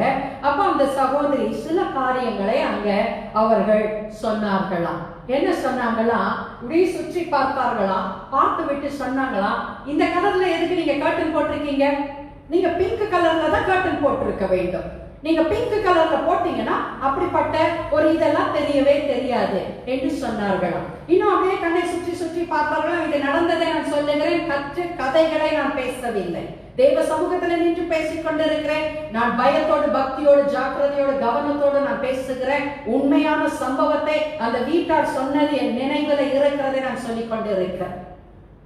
இன்னும் சுற்றி பார்த்தாங்களாம். அவர்களுடைய முதல் அறையுடைய டோரு ஒரு இடத்துல இருந்தது. அப்ப அந்த அம்மா சொன்னாங்களாம், இந்த டோர் இந்த இடத்துல இருக்கக்கூடாது, இந்த வாசக்கால் இந்த இடத்துல இருக்கக்கூடாது, நீங்கள் அதை நிறைப்பெயர்த்து இந்த இடத்துல வைக்க வேண்டும் என்று சொன்னார்களாம். அவர்களும் அந்த தாயார், அந்த ஸ்திரீயான அந்த ஊழியக்கார அம்மா தீர்க்க தரிசினி என்று தன்னை அழைத்து கொண்டு அந்த தீர்க்க தரிசினி ஊழியக்கார அம்மா சொன்னதையெல்லாம் அவர்கள் செய்தார்களாம். செய்துவிட்டு அந்த அம்மா ஜெபித்தாங்களாம். ஜெபித்து விட்டு அந்த அம்மா உண்மையாய் ஒரு செயினை கூட கேட்டிருக்கிறாங்க. உண்மையாய் சொல்ல வேண்டுமே ஆனால் அந்த அம்மா ஒரு செயினை கேட்டிருக்கிறாங்க. இந்த தாயார் தன்னுடைய கழுத்துல இருந்த ஒரு செயினை யோசிச்சிருக்கிறாங்க. கணவர் சொல்லியிருக்கிறாரு, யோசிக்காத, சுகம்தான் எனக்கு முக்கியம் என்ற உடனே ஒரு செயினை கலட்டி கொடுத்தாச்சு. செயினை எடுத்து பேக்குக்குள்ள எடுத்து வைத்தாச்சு. இப்ப கார்ல போய் வெளியே உட்கார்ந்துகிட்டாங்களாம். உட்கார்ந்துகிட்டு இவர்கள் காணிக்கை ஒரு 5000 ரூபாய் காணிக்கை எடுத்து கொடுத்திருந்தார்களா. நல்ல கவனிங்க, செயின் கொடுத்துட்டாங்க. வெளியே கார் அரேஞ்ச் பண்ணி கொடுத்திருக்கிறாங்க. கையில காணிக்கையாக 5000 ரூபாய் கொடுத்துட்டாங்க. ஆனா அந்த அம்மா கார்ல போய் உட்கார்ந்துட்டு அந்த காரின் ஓட்டுநரை, சாரதியை உள்ள வீட்டுக்குள்ள அனுப்புறாங்க. அனுப்பிட்டு அவங்க சொல்லுறாங்களா, இது எனக்கு பத்தாது, இது தெய்வ தூஷணமாய் இருக்கிறது, இந்த காணிக்கை எனக்கு பத்தாது என்று சொல்லி அவர்கள் ஒரு தொகையை சொல்லி அனுப்புகிறார்களாம். பிரியமானவர்களே, இப்படிப்பட்ட நிலை ஒரு ஊழியக்காரர்களுக்கு வேண்டுமா? இப்படிப்பட்ட சூழ்நிலை விசுவாசிகள் நம்ப வேண்டுமா? இப்படிப்பட்ட கள்ள தீர்க்கதரிசிகள், கள்ள தீர்க்கதரிசினிகள் இந்த தேசத்துல நம்மளுடைய பட்டணங்களில இருக்கிறதை நீங்கள் அறியாமல் இருக்கிறீர்களா? இதை தேவன் இன்றைக்கு நமக்கு வெளிப்படுத்துகின்றார். தேவன் நமக்கு இதை வெளிப்படுத்துகின்றார். அவர்கள் தங்களுடைய ஆவியில தோன்றுகிறதை எல்லாம் தேவன் உரைக்கிறார், தேவன் உரைக்கிறார், தேவன் உரைக்கிறார் என்று சொல்ல, விசுவாசிகள் தேவன் தானே உரைக்கிறார், தேவன் தானே உரைக்கிறார் என்று ஏற்றுக்கொள்ளுகிற நிர்பந்தமான சூழ்நிலை ஒவ்வொருவர் மத்தியில காணப்படுகிறது. பிரியமானவர்களே, சற்று யோசித்து பாருங்க, சற்று சிந்தித்து பார்க்க வேண்டியது அவசியமாயிருக்கிறது. நாம் எந்த காலகட்டத்தில் வாழ்ந்து கொண்டு இருக்கிறோம்? ஊழியக்காரர்களை நாம் நன்கு அறிய வேண்டுமேயானால் முதல்ல நாம ஆவிக்குரிய வாழ்க்கையில நாம் பலன் அடைய வேண்டும். ஆவிக்குரிய வாழ்க்கையில பலன் அடைகிறது எப்படி? வேதம் தாங்க அடிப்படை, ஜெபம் தாங்க முக்கியம். இந்த ரெண்டும் நமக்குள்ள இருந்தா தானாய் உபவாசம் வந்துவிடும். இந்த ரெண்டும் நம்மளோடு கலந்து கொள்ளும் பொழுது தானாய் ஆவியானவர் நம்ம பக்கத்துல வந்து நமக்கு சொல்லி கொடுப்பார், தானாய் நம்மளை நடத்துவார், தானாய் அவர் சொல்லக்கூடிய காரியங்கள் ஒவ்வொன்றையும் அவர் நடத்தி செல்லுகிற தேவனாய் அவர் காணப்படுகிறார். அவர்கள் தாங்கள் தரிசியாது இருந்ததையும் தரிசிக்கிற ஊழியக்காரர்கள். யோசிச்சு பாருங்க, தரிசியாது இருந்தோம். அதான் 13வது அதிகாரம் 3வது வசனத்துல தேவன் சொல்லுகிறார், கர்த்தராகிய ஆண்டவர் உரைக்கிறது என்னவென்றால், தாங்கள் ஒன்றும் தரிசியாது இருந்தும் தங்களுடைய ஆவியின் ஏவுதலை பற்றுகிற மதிக்கட்ட கள்ள தீர்க்கதரிசிகள், அவர்களுக்கு ஐயோ என்று தேவன் எச்சரிப்பை கொடுக்கிறதை பார்க்கின்றோம். இன்னும் அதே தேவன் சொல்லுகிறார், 6வது வசனத்துல சொல்லுகிறாரு, கர்த்தர் தங்களை அனுப்பாதிருந்தோம். God never sent them. God never wanted them to become an evangelist. God never wanted them to become a pastor. God never wanted them to become a God's man, servant of God. தானாய் உண்டாக்கிக்கிட்டு அந்த ஊழியத்தை தானாய் ஒரு business ஆக நடத்தி கொண்டு, தானாகவே ஒரு சபையை எடுத்து ஏற்படுத்தி கொண்டு, தானாகவே ஒரு ஊழியக்காரன், தானாகவே ஒரு ஊழியக்காரி என்ற ஸ்தானத்திற்குள்ள தானாகவே வந்து கொண்டு, நல்ல கவனிங்க, தானாகவே எல்லாத்தையும் செஞ்சிடுறது, அப்புறம் முழுமையான ஊழியத்திற்கு தானாகவே வந்துடுறது. கர்த்தர் சொல்லி இருக்க மாட்டாரு. கர்த்தர் எதையும் எல்லாவற்றையும் நிதானமாய் யோசித்து ஆராய்ந்து சோதித்து சரியாய் கர்த்தருடைய வழி நடத்துதல் இருக்கும். ஆனா தானாய் எல்லாவற்றையும் செய்து விட்டு ஊழியத்தை ஒரு பிசினஸ் ஆக selling Jesus Christ, இது மன உளைச்சலோடு நான் சொல்லுகிறேன். There are people who are selling Jesus Christ. இயேசு கிறிஸ்துவை விற்று கொண்டிருக்கிற ஊழியக்காரர்களுக்கு கர்த்தர் பார்த்து சொல்லுகிற ஒரு எச்சரிப்பின் சத்தம், கள்ள தீர்க்கதரிசிகள், கள்ள ஊழியக்காரர்கள் வனாந்திரத்தில் இருக்கிற நரிகளுக்கு ஒப்பாய் இருக்கிறார். கர்த்தர் அவர்களை அனுப்பாதிருந்தோம். 6வது வசனம், அனுப்பாதிருந்தோம். கர்த்தர் அவர்களுக்கு உரைக்காதிருந்தோம். ஆனா கர்த்தர் உரைக்கிறார் என்று சொல்லுகிறார். கள்ள தீர்க்கதரிசிகள். என்னுடைய வாழ்க்கையில உள்ள ஒரு சாட்சியை சொல்லி நான் முடிக்கிறேன். என் கணவர், முதல் கணவர் மரண போராட்டத்தில போராடி கொண்டிருந்த வேளையில என் தகப்பனார் தினத்தூது என்கின்ற பத்திரிகையை நடத்தி கொண்டிருந்ததினால சகல ஊழியக்காரர்களுடைய தொடர்பும் இருந்தபடியினால அநேக ஊழியக்காரர்கள், சொல்ல முடியாது, யாரும் வரலன்னு சொல்லவே முடியாது, அத்தனை ஊழியக்காரர்களையும் என் தகப்பனார் அழைத்து என் கணவருக்காக பாரப்பட்டு ஜெபிக்கும்படியாய் அழைத்த நாட்களை நான் நினைவு கூறுகிறேன். அது அறியாத ஒரு பருவம். 22 வயது 21 வயதுல ரட்சிப்பின் அனுபவம் எனக்குள்ள அப்பதான் துவங்கி இருக்குது. 21 வயதுல நான் ரட்சிக்கப்பட்டேன். அப்போ வேத வசனம், வேதத்தின் ஆழம் தெரியாது, ஆவியானவர் புரியாது, அபிஷேகம் கிடையாது. ரட்சிப்பின் அறகுறை அனுபவத்துல இருக்கிற எனக்கு எல்லா ஊழியக்காரர்களும் ஒன்றொன்றை சொல்லுவார்கள். ஒவ்வொருத்தர் ஒன்னொன்னு சொல்லுவாங்க. அதுல யார் உண்மையான ஊழியக்காரர், யார் உண்மையற்றவர்கள் என்று புரியாமல் இருந்தேன். ஆனால் இன்றைக்கோ உபதேசத்தை கவனிங்க பிரியமானவர்களே. அனுபவத்தின் மிகுதியினால நான் பேசுகிறேன். ஒவ்வொருவரும் ஒவ்வொன்று சொல்லுவாங்க. ஒரு ஐயா வந்து சொன்னாரு, உங்களுடைய மகளுடைய மாமனார் வீட்டுல அந்த படிக்கட்டுக்கு கீழே ஒரு தகடு வைத்திருக்கிறதா, அந்த தகடை எடுத்து போட்டுட்டா உங்க மகளுக்கு சரியா போயிடும், உங்க மருமகனுக்கு சரியா போயிடும் என்று என் தகப்பனார் இடத்துல ஒரு ஊழியக்காரர் சொன்னார். என் தகப்பனார் உடனடியாக அவர்களுடைய சம்பந்தக்காரன் மாமனார் இடத்துல உடனே போன்ல பேசுறாங்க, அதான் நீங்க அந்த படிக்கட்டுக்கு கீழே இருக்குதான், தகடு இருக்குதான், நீங்க அதை உடச்சி எடுத்துருங்க, அப்ப மருமகனுக்கு சரியா போயிடும். பாருங்க, தாங்கள் யோசிக்கிறது தேவன் உரைக்காதது, தாங்கள் உரைக்காதது, கர்த்தர் உரைக்காதது, கர்த்தர் இடத்திலிருந்து தரிசியாதது, சும்மா ஏதோ ஒண்ணு சொல்லுவோம், சொல்லிட்டு போயிட்டே இருப்பாங்க. பொம்மை ஒண்ணை பார்க்கிறேன், அந்த பொம்மையில இருக்கிற 2 கண்ணும் அப்படியே வெளியே கோடி குண்டு போல வெளியே தள்ளிக்கிட்டு இருக்கிறது. ஊழியக்காரர்கள் சொன்னார்கள், அந்த வயதுல எதை யாரு சொன்னாலும் அந்த சூழ்நிலை, அப்படிப்பட்ட சூழ்நிலை, அப்படியே நாங்கள் நெருப்புல நடந்து கொண்டிருக்கிற ஒரு சூழ்நிலை, யார் எதை சொன்னாலும் அதை ஏற்றுக்கொள்ளுகிற ஒரு சூழ்நிலை, அதுதான் விசுவாசியுடைய சூழ்நிலை. இதைதான் நரிகள் தந்திரமாய் பயன்படுத்திக் கொள்ளும் பிரியமானவர்களே. சற்று யோசிச்சு பாருங்க. இன்றைக்கு நம்ம தேவ சமூகத்தில் இருந்து, கர்த்தரிடத்துல இருந்து தேவ வார்த்தையை நம்ம பெற்றிருக்கிறோம். கள்ள தீர்க்கதரிசிகள் நரிகளுக்கு அவர்கள் ஒப்பாய் இருக்கிறார்கள் என்று சொல்லி நம்ம ஜெபிக்க போகிறோம். தேசத்திற்காக ஜெபிக்க போகிறோம்.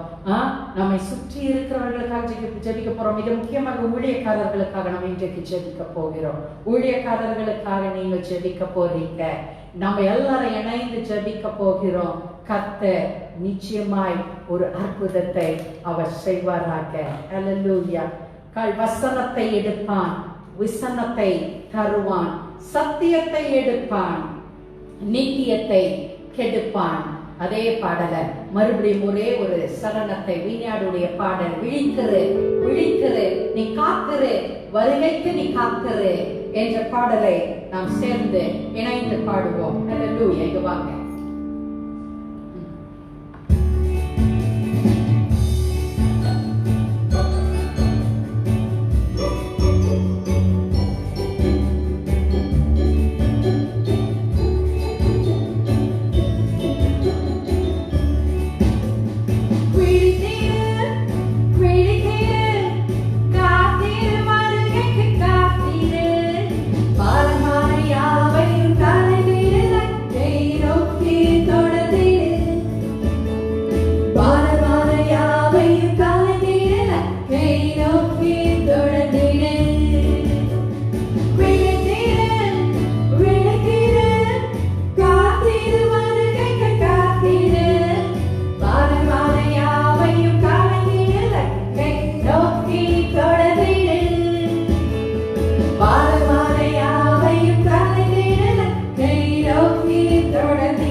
அவன் கெடுப்பான். கவனத்தோடு ஜாக்கிரதையோடு இருக்க வேண்டியது அவசியம்.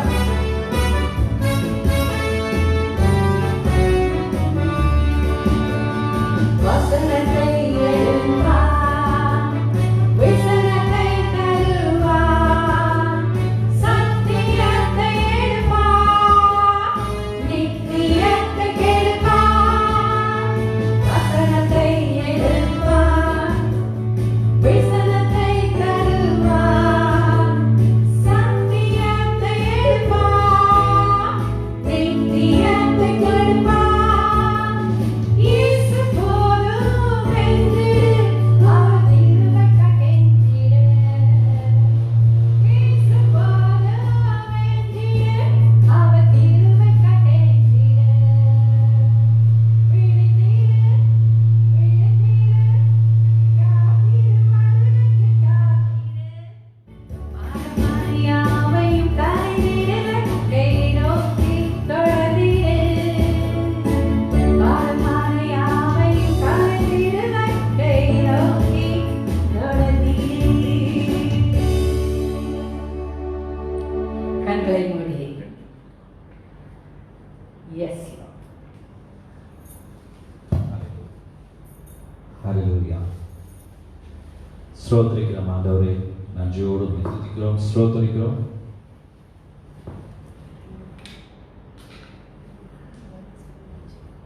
நம்ம ஆராதனையின் முடிவுக்காக நாம ஜெபிக்க போகிறோம். தேசத்துக்காக நம்ம ஜெபிக்க போகிறோம். அதற்கு முன்பாக ஜெபத்தினுடைய முக்கியத்துவத்தை நம்ம அறிஞ்சிருக்கிறோம். ஜெபம் என்பது கிறிஸ்துவனுடைய வாழ்க்கையில அது ஒரு அன்றாட ஒரு நிகழ்வாக இருக்கின்றது. ஜெபத்தை குறித்து நாம அதிகமாக பேசும் பொழுதோ கேட்கும் பொழுதோ அது ஒரு நிகழ்வாக, அன்றாட நிகழ்வாக நம்ம எடுத்துக்கொண்டிருக்கிறோம். அதில் பாரப்பட்டு உள்ளதின் ஆழத்திலிருந்து கர்த்தரை நோக்கி பார்க்கின்ற நம்ம முயற்சிக்கிறதே கிடையாது. ஜெபம் பண்ற மனுஷன் நிச்சயமாக பாவம் செய்யவே முடியாது. கர்த்தரை உண்மையாக தேடுகிற மனுஷன் ஜெபம் பண்ணும் பொழுது ஜெப வாழ்க்கையில் இருக்கின்ற மனிதன் பாவம் செய்ய முடியாது. பாவம் செய்கிற மனிதன் ஜெபத்துல நிற்கவே முடியாது, ஜெபம் செய்யவே முடியாது. இன்றைக்கு உங்களுடைய ஜெப வாழ்க்கை மிகவும் ஸ்திரமாக இருக்குமேயானால், தேவனோடு உங்களுடைய ஐக்கியம், உங்களுடைய தொடர்பு வலுவாக இருக்குமேயானால், நீங்க தேவனுக்கு பிரியமில்லாத காரியம் எந்த காரியமும் நீங்க செய்யவே மாட்டீங்க. தேவனுக்கு பிரியமில்லாத காரியங்கள் நீங்க செய்து கொண்டு இருப்பீர்களே ஆனால் நிச்சயமாக உங்களால் ஜெபம் செய்யவே முடியாது. தேசத்து ஜனங்கள் பாவம் செய்யாம இருக்க, அவர்கள் பாவங்கள் மன்னிக்கப்பட, பிசாசின் அடிமைத்தனத்திலிருந்து ஜனங்களை விடுதலை பெற தேவன் விரும்புகிற எழுப்புதல் மறுரூபமாகின்ற நிலை உண்டாக நாம் இப்பொழுது ஜெபிக்க போகின்றோம். தேவன் விரும்புகின்ற எழுப்புதலும் நம்முடைய மறுரூபம் ஆகின்ற நிலையும் வர நாம் இப்பொழுது ஜெபிக்க போகிறோம். கண்களை மூடி கர்த்தரை நோக்கி நம்ம பார்க்க போகிறோம். ஜெபம் என்பது தேவனோடு நாம நெருங்கி இருக்கின்ற ஐக்கியம். இப்பொழுது நாம தேவனோடு பேச போகின்றோம். நாம் மாத்திரம் பேச போகிறது கிடையாது, தேவன் நம்மோடு இடைப்பட வேண்டும். கர்த்தாவே, நாங்கள் உம்மை துதிக்கிறோம் ஏசப்பா, ஸ்தோத்திரிக்கிறோம் ஆண்டவரே. இந்த நாளிலும் ஆண்டவரே, இந்த ஆராதனை வேளையில கர்த்தரைகளோடு இடைப்பட்டீங்க ஏசப்பா, உமக்கு நன்றி ஏசப்பா. உம்மை நாங்கள் துதிக்கிறோம் ஆண்டவரே, உம்மை துதிக்கிறோம் அப்பா. உள்ளது நாளத்திலிருந்து நாங்கள் துதிக்கிறோம் ஆண்டவரே. அநேக நேரத்தில் ஆண்டவரே நாங்கள் வசனத்தை கேட்கின்றோம், வாசிக்கிறோம், ஆனாலும் அதை நாங்கள் எங்களால் நிதானிக்க முடியாத சூழ்நிலை இருக்கிறோம் அப்பா. நிதானிக்க முடியாத சூழ்நிலை எங்களுக்குள்ள அந்த வசனம் விதைக்கப்பட்ட பொழுது நாங்கள் கவனம் இல்லாம ஆண்டவரே அந்த வசனத்துக்கான கனத்தை கொடுக்காம ஏதோ கடமைக்கால் கேட்கப்படுகிறோம் ஏசப்பா. இன்றைக்கும் ஆண்டவரே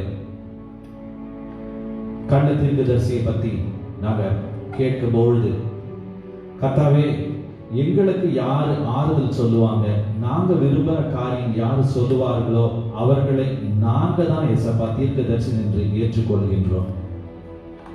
தரிசனம் இல்லாதவர்கள்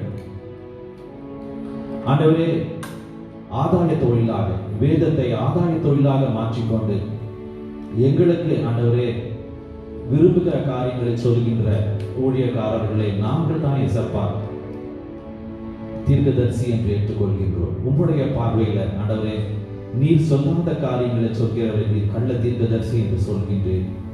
யார் கள்ள தீர்க்கதரிசி என்று நாங்கள் நிதானிக்க ஆண்டவரே அவருடைய கனிகளை அறிந்து கொள்ள ஆண்டவரே எங்களுடைய ஜெப அதிகப்படுத்திருக்கும் பொழுது, நாங்கள் ஜெபத்தில் இருக்கும் பொழுது கர்த்தாவே தீர்க்கதரிசிகளே அல்ல, தேவனை மாத்திரம் நாங்கள் நம்பியிருப்போம். கள்ள தீர்க்கதரிசிகள் அல்ல, தேவனை மாத்திரம் நம்பியிருப்போம். எங்களுடைய உறவு நாங்க ஆண்டவரே எங்களுடைய முழங்கால்கள் பலப்படும் பொழுது பலமாக இருந்திருந்தால் ஆண்டவரே வானத்தை நோக்கி எங்களுடைய கரங்கள் உயர்த்தப்பட்ட நிலையில் இருக்குமே ஆனால் ஆண்டவரே உம்முடைய வார்த்தை எங்களோடு இடைப்படும் ஏசப்பா. நாங்க அப்பொழுது கள்ள தீர்க்கதரிசிகளை அறிந்து கொள்வோமே ஏசப்பா. இதோ இந்த நாளில தளர்ந்து போன எங்களுடைய கைகளையும் ஆண்டவரே தள்ளாடுகின்ற எங்களுடைய கால்களையும் கர்த்தாவே பலப்படுத்தினீர் ஏசப்பா. உம்முடைய வார்த்தை ஆண்டவரே எங்களை பலப்படுத்தியதுக்காக நன்றி சொல்கிறோம் ஆண்டவரே. வசனத்துல நிலைத்து நிற்க, வசனத்தை நாங்கள் அப்பா நான் நேசிக்க, சத்தியத்தை அறிந்து கொள்ள கர்த்தாவே இந்த நாளில் நீர் எங்களை உற்சாகப்படுத்தினீர் ஏசப்பா. நரிகளாக வருகின்ற கள்ளத்தீர்க்கதரிசிகள் யார் என்பதை நாங்கள் அறிந்து கொள்ள உம்முடைய வசனத்தை தினமும் தியானிக்க ஆண்டவரே நாங்கள் ஜெபிக்க கர்த்தர் தாமே எங்களை பலப்படுத்துங்க ஆண்டவரே. தேசத்தை ஆளுகின்ற ஆண்டவரே அதிகாரிகளுக்காக நாங்கள் ஜெபிக்கிறோம் ஆண்டவரே. ஞானத்தை தாருங்க ஆண்டவரே. சுயநலத்துக்காக அல்ல ஆண்டவரே, ஜனங்களுடைய பொது நலத்துக்காக ஆண்டவரே தங்களை தாழ்த்தி ஆண்டவரே ஞானத்தோடு ஆண்டவரே இந்த நாட்டை நடத்த கர்த்தர் தாமே உதவி செய்யுங்க சப்பா. அரசியல் லாபத்துக்காக ஆண்டவரே தங்களுடைய கூட்டணிகளையும் ஆண்டவரே தங்களுடைய எண்ணங்களையும் மாற்றிக்கொள்ளாம ஆண்டவரே ஜனங்களுடைய நாட்டில் இருக்கிற ஜனங்களுடைய நலத்துக்காக ஆண்டவரே அவர்கள் ஆட்சி செய்ய நீ உதவி செய்யுங்க சப்பா. அரசாங்க அதிகாரிகளுக்காக ஜெபிக்கிறோம் ஆண்டவரே. அரசியல்வாதிகள் சுயநலத்துக்காக அப்பா கட்டளையிடுகிற காரியங்கள் அல்ல ஆண்டவரே. நாட்டில் இருக்கிற ஜனங்கள் ஆண்டவரே அவர்களுடைய நலத்துக்காக ஆண்டவரே காரியங்களை செய்ய உதவி செய்யுங்க ஆண்டவரே. அரசாங்கம் ஏற்றப்படுகின்ற ஒவ்வொரு ஆண்டவரே அந்த அரசாணைகளும் ஆண்டவரே அவர்களுக்காக அல்ல ஆண்டவரே, அரசியல்வாதிகளுக்காக அல்ல, ஜனங்களுடைய நலத்துக்காக ஆண்டவரே அவை ஏற்றப்பட நீ உதவி செய்யுங்க சப்பா. ஜனங்களுக்கு விரோதமாக ஏற்றப்படுகிற எல்லா ஆண்டவரே அதிகாரத்தையும் இயேசுவின் நாமத்தை நாங்கள் கட்டுகிறோம் கர்த்தாவே. அவைகள் ஆண்டவரை நிறைவேறாமலே போகட்டும் ஏசப்பா. இந்த காலத்தில் ஆண்டவரே கர்த்தர் மனம் இறங்கி ஆண்டவரை எங்கள் மத்தியிலிருந்து ஆண்டவரே இந்த கொரோனா ஆண்டவரை கொள்ள நோயை நீர் அகற்றியதுக்காக நன்றி ஆண்டவரே. தேசத்துல நீர் ஆண்டவரே மனம் இறங்கி ஆண்டவரே அதை நீர் பாதுகாத்துக் கொண்டீங்க ஏசப்பா, உங்களுக்கு நன்றி. சாத்தானுடைய தந்திரமான காரியங்கள் அன்பா இந்த கொள்ளை நோயை பயன்படுத்தி கொண்டு அவன் செய்கின்ற ஆண்டவரே காரியங்கள் கர்த்தர் அறிந்திருக்கிறீங்க. அவைகளை எல்லாவற்றையும் ஆண்டவரே நீர் மாற்றும் ஏசப்பா. நிச்சயமில்லாத வாழ்க்கையோடு வாழ்ந்து கொண்டிருக்கின்ற ஆண்டவரே ஒவ்வொரு சகோதரனையும் சகோதரி கருத்துல தாழ்த்தி ஒப்புக் கொடுக்கிறேன் ஆண்டவரே.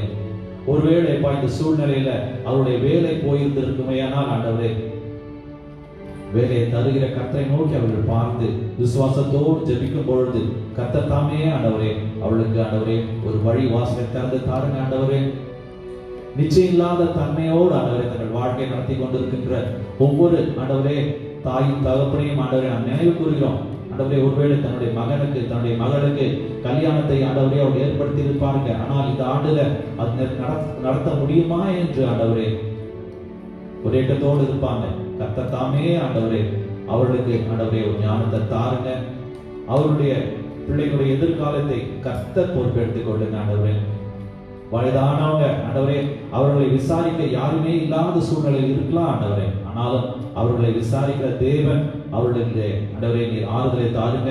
அவர்களோடு அப்பா நீர் இடைப்படுங்க ஆண்டவரே. மனசுல ஆண்டவரே ஒரு பெரிய சமாதானத்தை தாருங்க ஆண்டவரே. ஆண்டவரே எங்களை தாழ்த்தி ஒப்புக் கொடுக்கிறோம் ஆண்டவரே. இம்மட்டுமாக நீர் பாராட்டின கிருபைக்காக கோடான கோடி நன்றியை சொல்கிறேன் ஆண்டவரே. எங்களுக்கு நல்ல சரீர சுகத்தை தந்துட்டீங்க, உங்களுக்கு கோடான கோடி நன்றி ஆண்டவரே. எங்க தேவைகளை எல்லாம் நீங்க சந்தித்தீங்க சப்பா, உங்களுக்கு நன்றி.